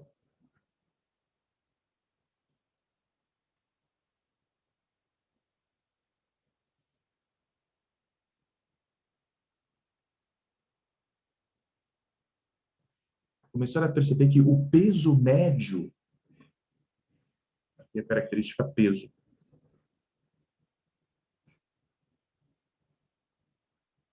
o peso médio dos esturjões foi baixando muito. por que o peso médio começou a baixar assim? Porque estava sendo feita uma seleção direcional, né? Na tentativa de tentar salvar os filhotes, não matar os filhotes, eles devolviam para o mar adultos pequenos. Legal? Então, deixa eu só contar o caso aqui, né? Os pescadores foram orientados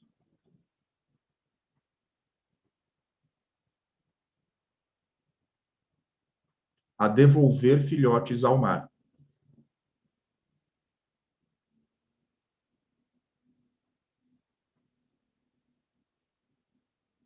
Só que eles se enganavam e devolviam, na verdade, adultos pequenos. Isso levou à seleção de adultos pequenos.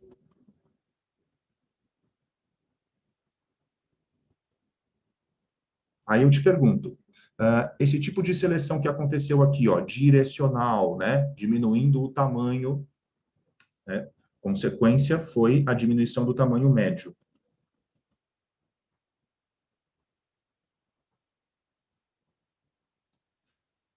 Isso foi seleção natural ou seleção artificial? Pois é, cara, esse é um caso de seleção, que são os tambores. Cadê o chat? O chat não está aparecendo para mim por algum motivo. Aqui não. Aqui apareceu. Exato, né? Exato. Que a Gabriela colocou aqui, né?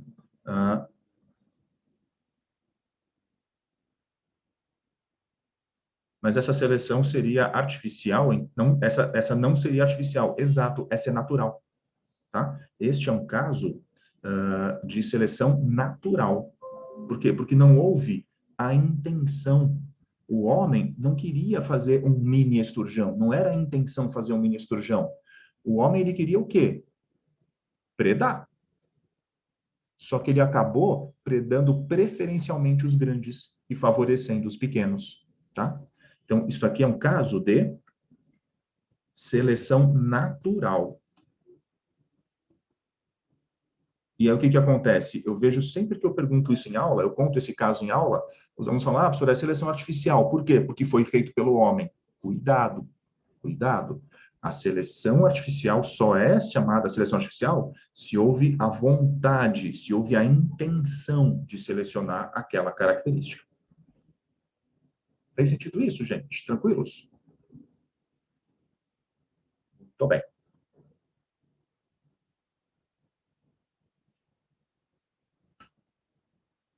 Vamos fazer os exercícios? Bora lá? Se tiver dúvidas, perguntem, tá, pessoal? Senão a gente vai fazer alguns exercíciozinhos agora.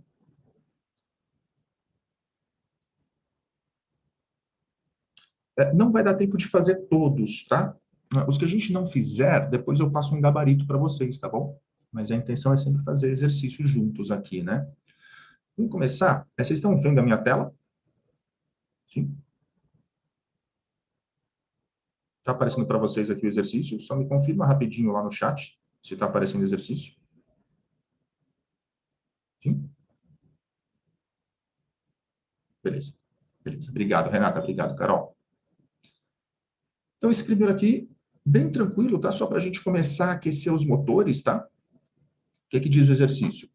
Alguns anfíbios possuem veneno que tem por base compostos químicos alcaloides, né? Os alcaloides obtidos a partir dessas espécies vêm sendo utilizados em pesquisas biomédicas por causa das suas propriedades farmacológicas. Legal, né? O pessoal tira, né, o veneninho ali do pequeno anfíbio e usa esse veneno farmacologicamente. Interessante, né?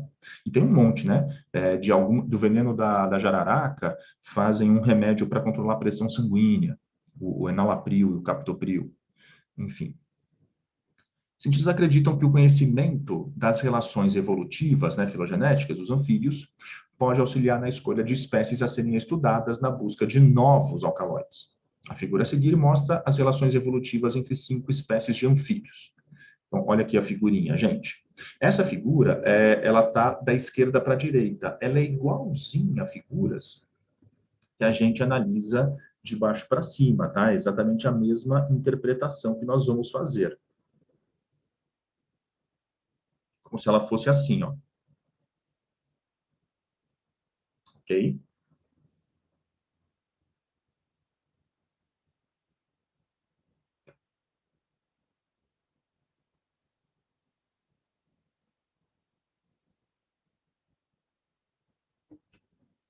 Tá? É igualzinho, a mesma coisa, tá?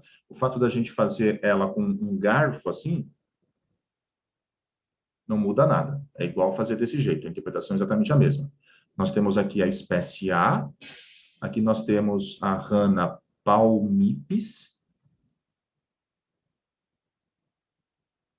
aqui nós temos o Epipedobates tricolor, aqui a espécie B, e aqui é o Philobates terribilis.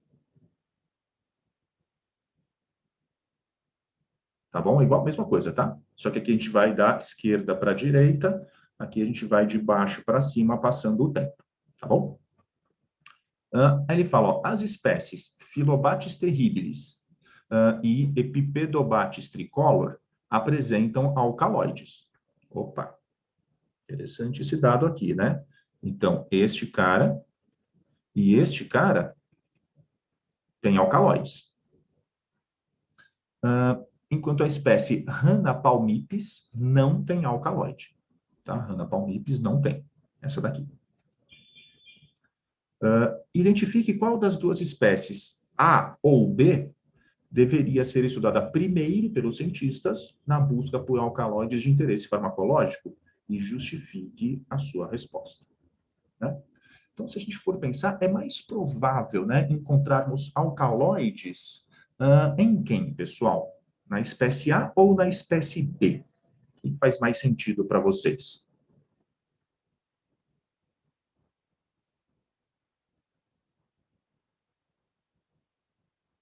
B, né? Pois é, concordo com você, Gabriela. Por que na B? Porque se a gente fosse colocar nessa árvore, né, o ponto em que surgiu o alcaloide tóxico, aí, a toxina, provavelmente foi por aqui, né? Uma coisa importante, viu, pessoal? Quando a gente coloca aquisições evolutivas, geralmente a gente evita colocar no nó.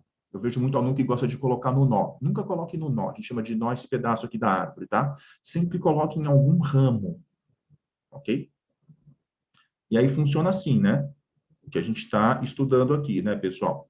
Que uma vez que a característica surge, surgiu por mutação, né? Surgimento aqui, tá? É um evento de mutação. E aí isso vai ser compartilhado com os ramos que vêm depois dela. Né? Então, provavelmente daqui para cima, todo mundo deve ter alcaloide. É obrigatório que tenha, tá? Mas a probabilidade maior é que daqui para uma vez que surgiu, que todos os descendentes, que se for uma característica vantajosa, selecionada pelo meio, que todos os descendentes têm. Fez sentido isso? E essa é a nossa justificativa, né? Então, a nossa resposta aqui seria algo mais ou menos assim, né? A espécie B.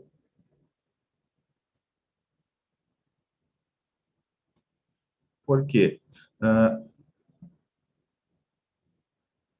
Porque provavelmente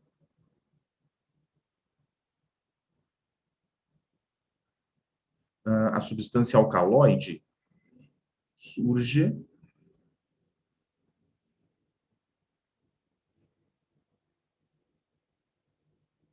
no ancestral comum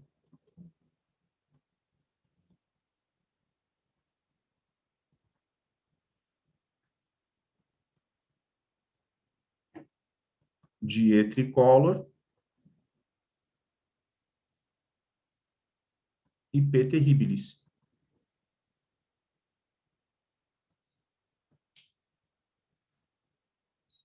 Legal? Este ancestral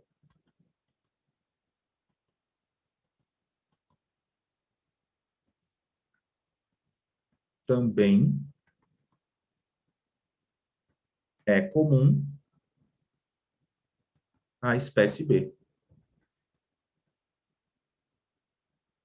E não há.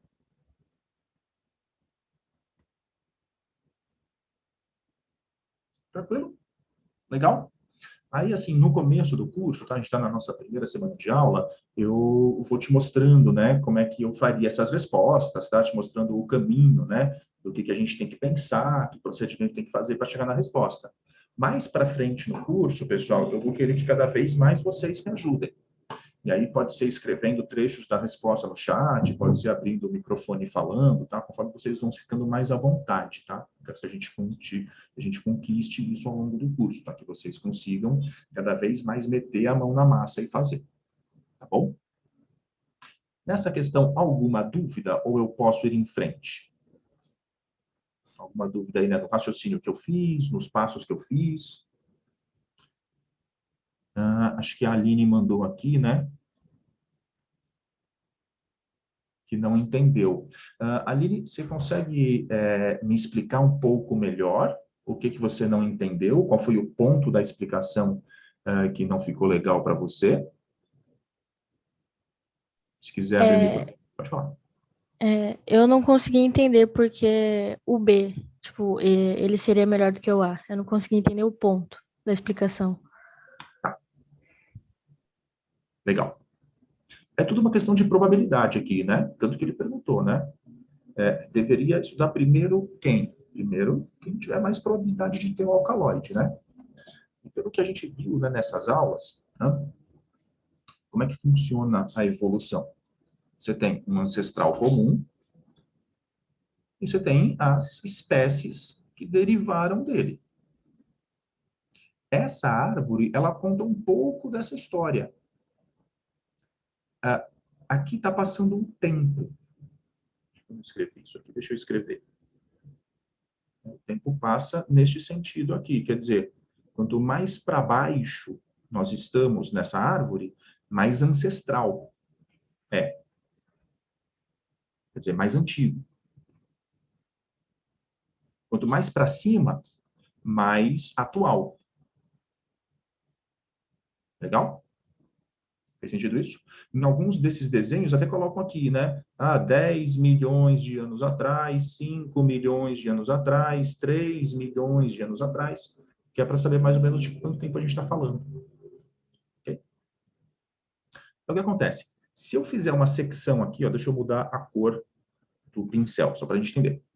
Se eu fizer uma secção aqui, ó, pá, imagina que eu tenho uma máquina no tempo e eu voltei no tempo para esse momento. Quantas espécies dessas rãs aí existiam? Só existia uma espécie. Essa linha que eu fiz aqui, ó, ela pega um certo momento ancestral, certo? E ela corta na minha árvore um único ramo.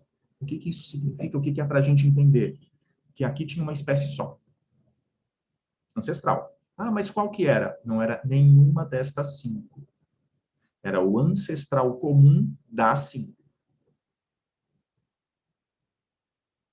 Gente, se não fizer sentido o que eu estou falando, vocês me brequem, tá? Porque eu estou explicando aqui, né, a interpretação. O que acontece aqui, ó? Aqui é um evento de especiação. Pode ser simpátrica, pode ser alopátrica, né? Pode ser no mesmo local, em locais diferentes, aquela história que a gente contou da especiação.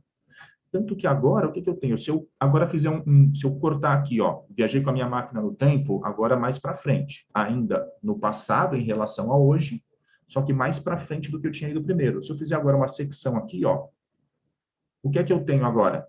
Agora essa minha secção, ela cortou 2 ramos da árvore. O que é que isso significa?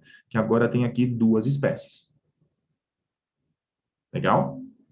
Aqui, ó, onde estou passando o laser, o ancestral de A. Ancestral exclusivo de A. Aqui, onde estou passando o laser agora, o ancestral das outras 4. Então, essas 4 espécies aqui, elas têm aqui, onde estou passando o laser, um ancestral comum. Aquele ancestral das 4, mas não de A. Agora, o que aconteceu ao longo desse tempo, quando a gente passou daqui para cá? Cara, devem ter ido se acumulando mutações aqui, surgindo características aqui. E outras características surgindo aqui. Lembra da aula de especiação? Que vão tendo mutações, seleção de características, e elas vão se divergindo, vão se tornando diferentes agora essas 2 linhagens. E agora tudo se repete, né? O que eu tenho aqui? Um novo processo de especiação, onde sai a Hannah Palmes e aqui o ancestral das outras 3. E depois aqui um novo processo de especiação. E aqui um novo processo de especiação. Legal? Então, como existe um ancestral aqui, ó, que é comum, as 2 espécies que eu sei que tem alcaloide, e também a espécie B, é bastante provável que a espécie B também tenha o alcaloide. Que o alcaloide tenha surgido nesse ancestral e que todos os seus descendentes herdem essa característica.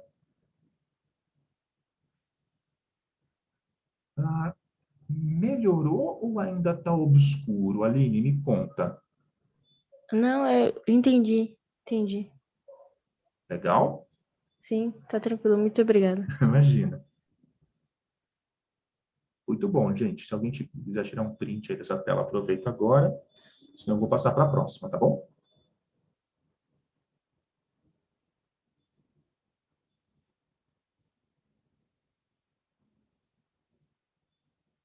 Essa questão aqui, na folha de vocês, depois eu dei uma conferida, e ela saiu faltando um pedaço da figura, tá? A figura C aqui, ela não saiu inteira na folhinha de vocês. Peço desculpas, passou batido por mim aí quando eu fui editar a folhinha.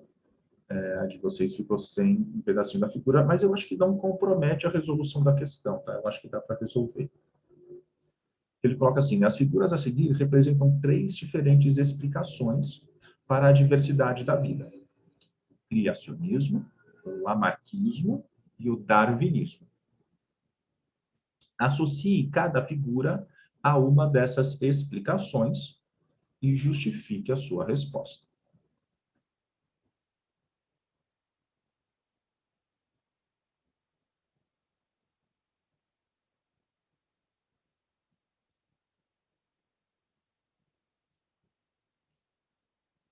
Na hora de interpretar essa figura, o que você tem que pensar? Aqui ele coloca já uma legendinha para a gente, né, de que aqui está passando o tempo, né, de baixo para cima. O que talvez não fique muito claro para vocês é essa diversidade fenotípica, tá? O que é a diversidade fenotípica? São as diferenças de características. Quanto mais distante uma linha está da outra, quer dizer que eu tenho organismos mais diferentes um do outro. Ok?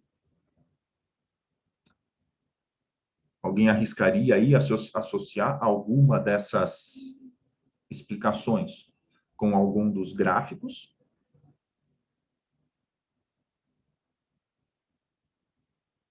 Tenta aí, dá um chute aí.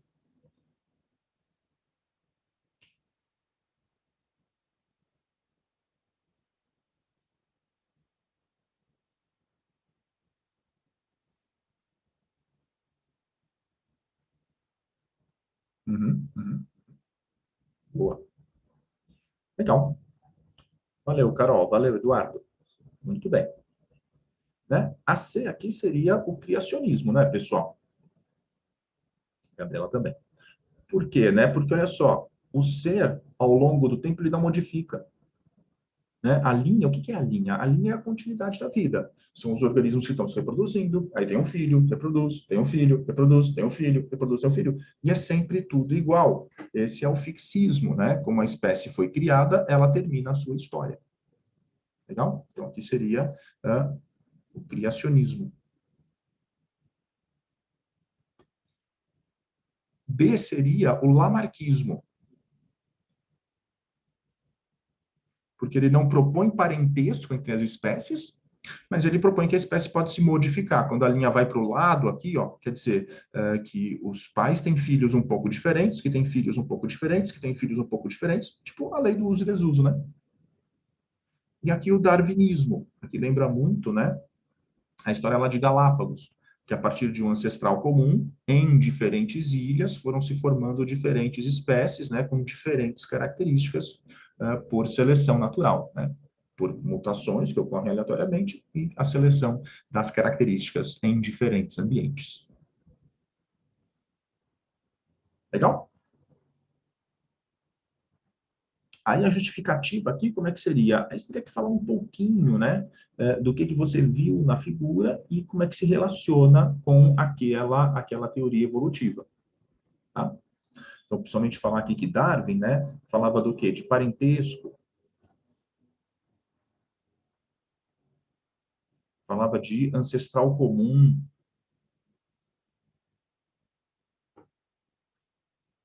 ok? Lamarck não falava de parentesco.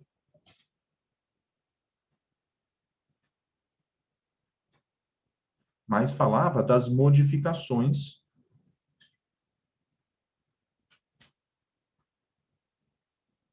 herdadas.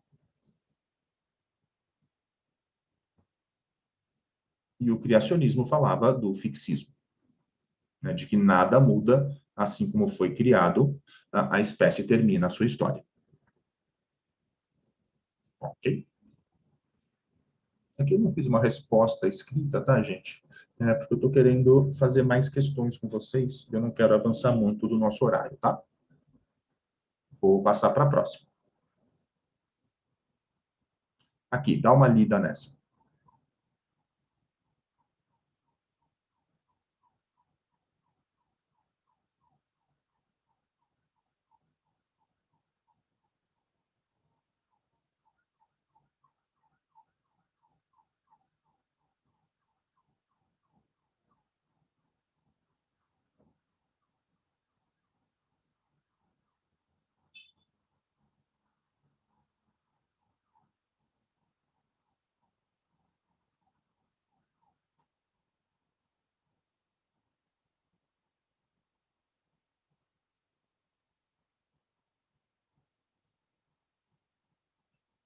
Beleza?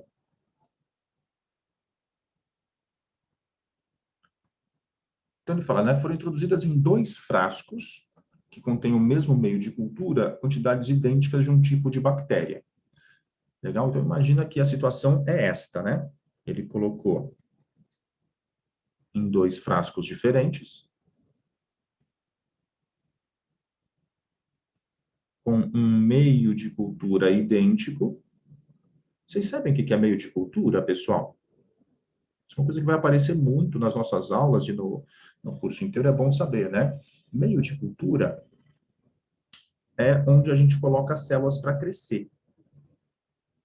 O meio de cultura, ele pode ser feito com várias fórmulas diferentes. Mas, em geral, ele tem uma fonte de nutrientes. Então, tem água, tem sais, tem carboidrato, lipídio, aminoácidos, vitaminas. Tem as coisas que são necessárias para o organismo sobreviver. Tá? Então, quando eu coloco uma célula aqui no meio de cultura, o que a gente espera que aconteça com essa célula que eu coloquei aqui? Que rapidinho ela se divide em 2. E essas 2 se dividem em 4. E essas 4 em 8. E aí a população vai, então, ó, crescendo. Beleza? Tem sentido isso? Após um tempo de incubação, a gente coloca esse meio de cultura geralmente numa estufa quentinha, né, que é para favorecer o metabolismo e as bactérias crescerem mais rápido. Adicionou-se a um dos frascos, um antibiótico. O que o antibiótico faz? Ele mata a bactéria.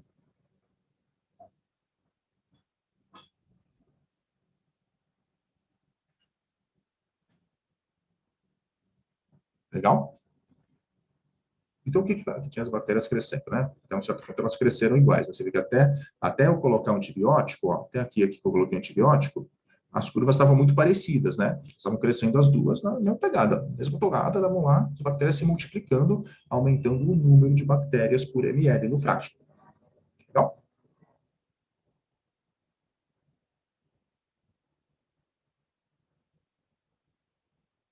A observação do gráfico permite concluir que, no frasco em que foi colocado o antibiótico, ocorreu uma grande diminuição do número de bactérias. Então, aqui agora a gente teve uma divergência, né? Quer dizer, onde eu coloquei o antibiótico, ao invés do número de bactérias aumentar, ele começa a diminuir. Por quê? Porque as bactérias estão morrendo. Legal? Só que perceba o que acontece aqui. As bactérias vão morrendo, mas elas não são extintas. E aí, a partir de um certo momento, a população delas volta a crescer.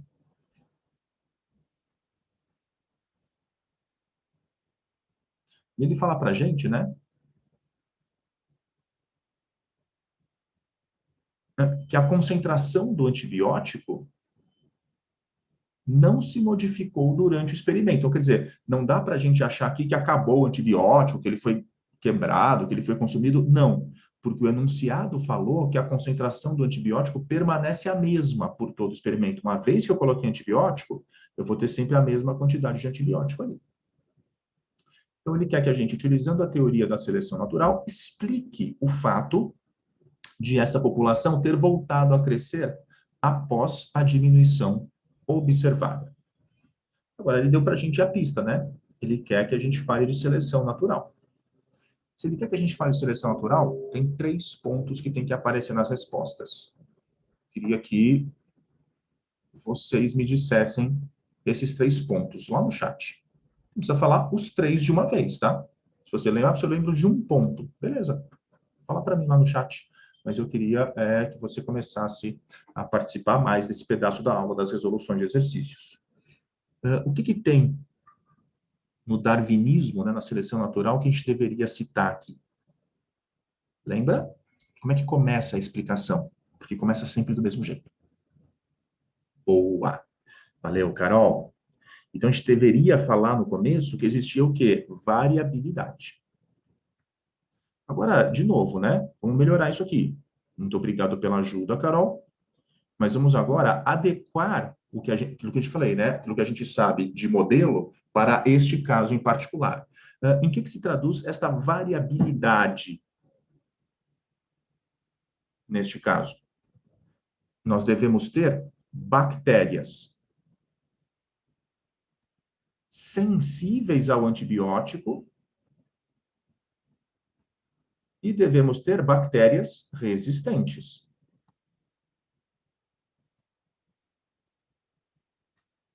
Como é que surgiram as primeiras bactérias resistentes?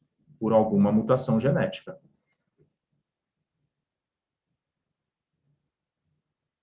Legal? É o que acontece quando a gente adiciona o antibiótico. Qual seria o próximo passo do darwinismo que seria legal a gente citar aqui?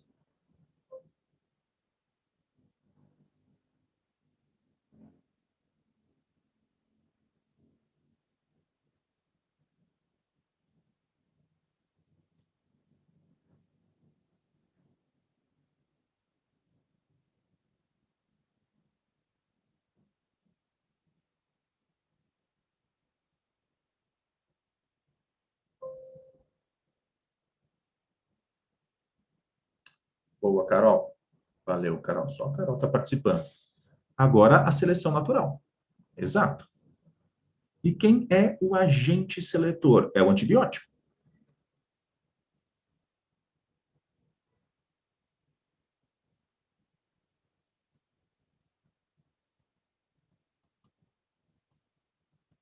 E o que o antibiótico faz?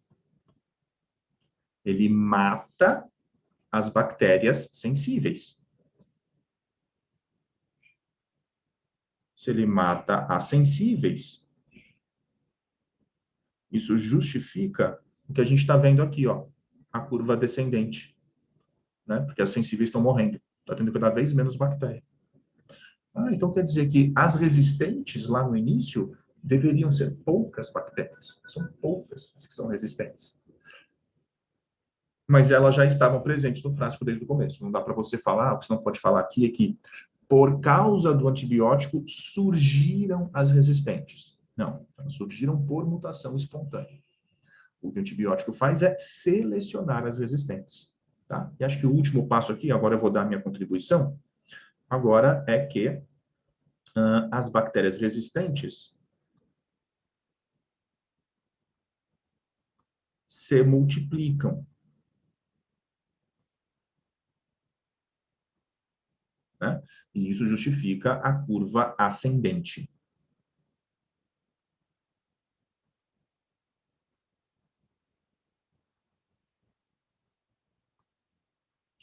Só um detalhe, nunca faça a sua resposta assim em bullet point, como a gente fez, tá? Em tópicos, tá? Sua resposta é sempre em texto corrido, tá? Eu faço aqui em bullet point só para organizar melhor o raciocínio. Depois seria legal a gente redigir, né, uma sentença, uma frase, um parágrafo que contasse essa história toda. Tudo bem, gente? Dúvidas?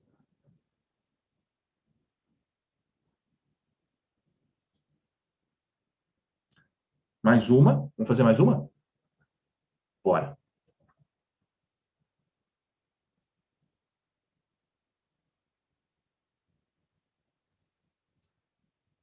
O aquecimento já provoca mudança em gene animal. Algumas espécies animais estão se modificando geneticamente para se adaptar às rápidas mudanças climáticas no espaço de apenas algumas gerações, afirmam os cientistas. Isso é um excerto, né, de uma reportagem da Folha de São Paulo. A pergunta é esta: o texto pressupõe uma interpretação darwinista ou lamarquista do processo evolutivo? Justifique a sua resposta.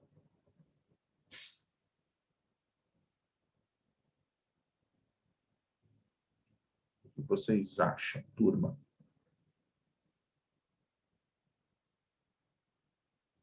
Tá mais para lamarquista ou mais para darwinista esse papo aí?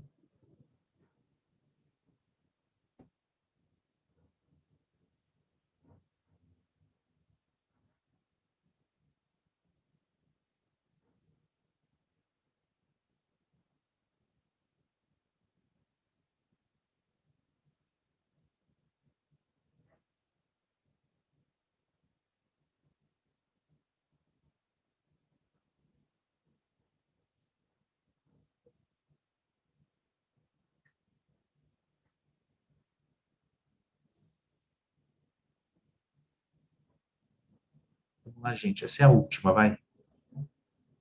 Lamarquista, né? Bem lamarquista. Bem lamarquista. Valeu, Renata. Valeu, Eduardo. Bem lamarquista, né? Porque aí, o termo-chave aqui que mata essa charada, porque engana, né? Porque ele falou de gene, modificando geneticamente, você pode pensar aqui em mutação, né? Mas, quando ele fala que essa modificação acontece para se adaptar, né? Aqui ele mostra a sua ideia lamarquista.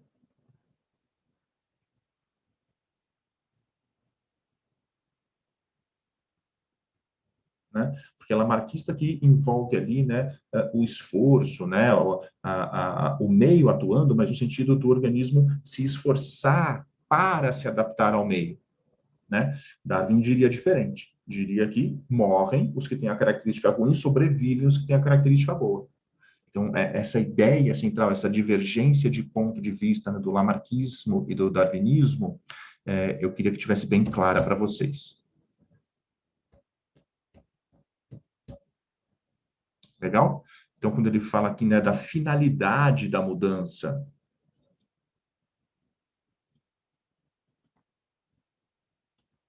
isso é uma ideia lamarquista.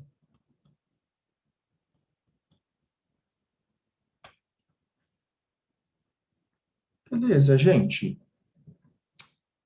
Deu o nosso horário, eu vou parando por aqui, tá? Os exercícios que não deu tempo de fazer, como é que nós fazemos? Eu vou liberar para vocês um gabaritozinho deles, tá? E você pode tentar fazer, sem a minha ajuda. Se em algum momento mais para frente a gente tiver um tempo sobrando numa outra aula, a gente pode voltar e fazer também. Se você quiser, depois também algum que você não conseguiu ou não entendeu o gabarito, né, quiser discutir comigo no plantão, pode marcar também. A partir da semana que vem eu vou abrir a minha agenda do plantão. Certo? Diga lá, Eduardo. Pode falar, meu caro.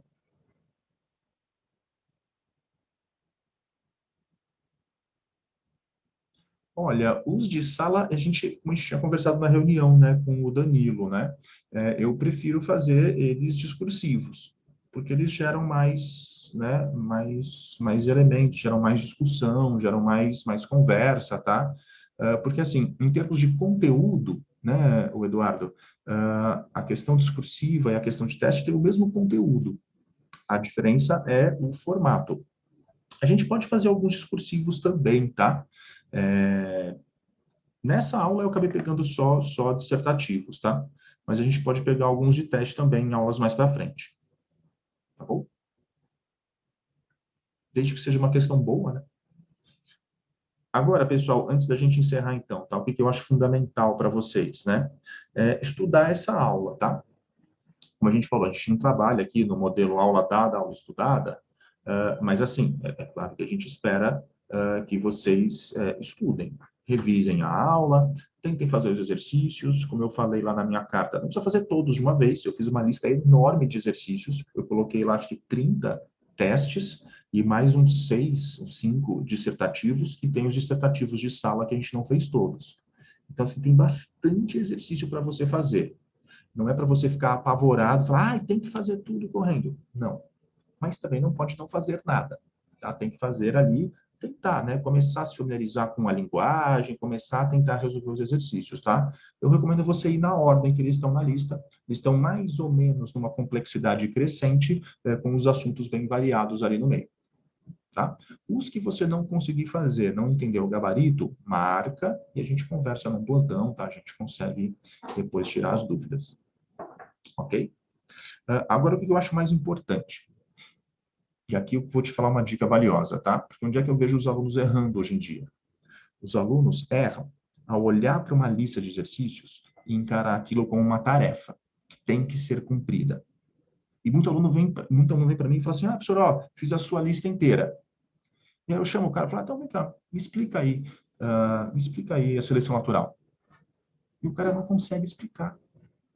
Então, não adianta nada você fazer a lista inteira e não conseguir reter os conceitos, não conseguir formular os conceitos na cabeça, entender onde que eles entram. Então, eu quero que você faça assim os exercícios da lista, mas refletindo no que a gente discutiu. Falar, esse exercício aqui, o que ele está cobrando? Qual é o marco conceitual do exercício? Cada exercício tem que ter um marco conceitual, um conceito biológico sendo cobrado. Então, faça esses exercícios de maneira bastante reflexiva, tá? Pensando no que você aprendeu, porque os exercícios estão lá justamente para isso, para te fazer pensar, para te fazer pensar na matéria. Se você faz o exercício sem pensar na matéria, aí é o caminho que muitos alunos vão, que não dá certo. Beleza? Gente, foi um prazer. Muito obrigado pela atenção, muito obrigado pelo carinho. Um beijo e a gente se vê semana que vem. Tá bom? Boa noite, Gabriela.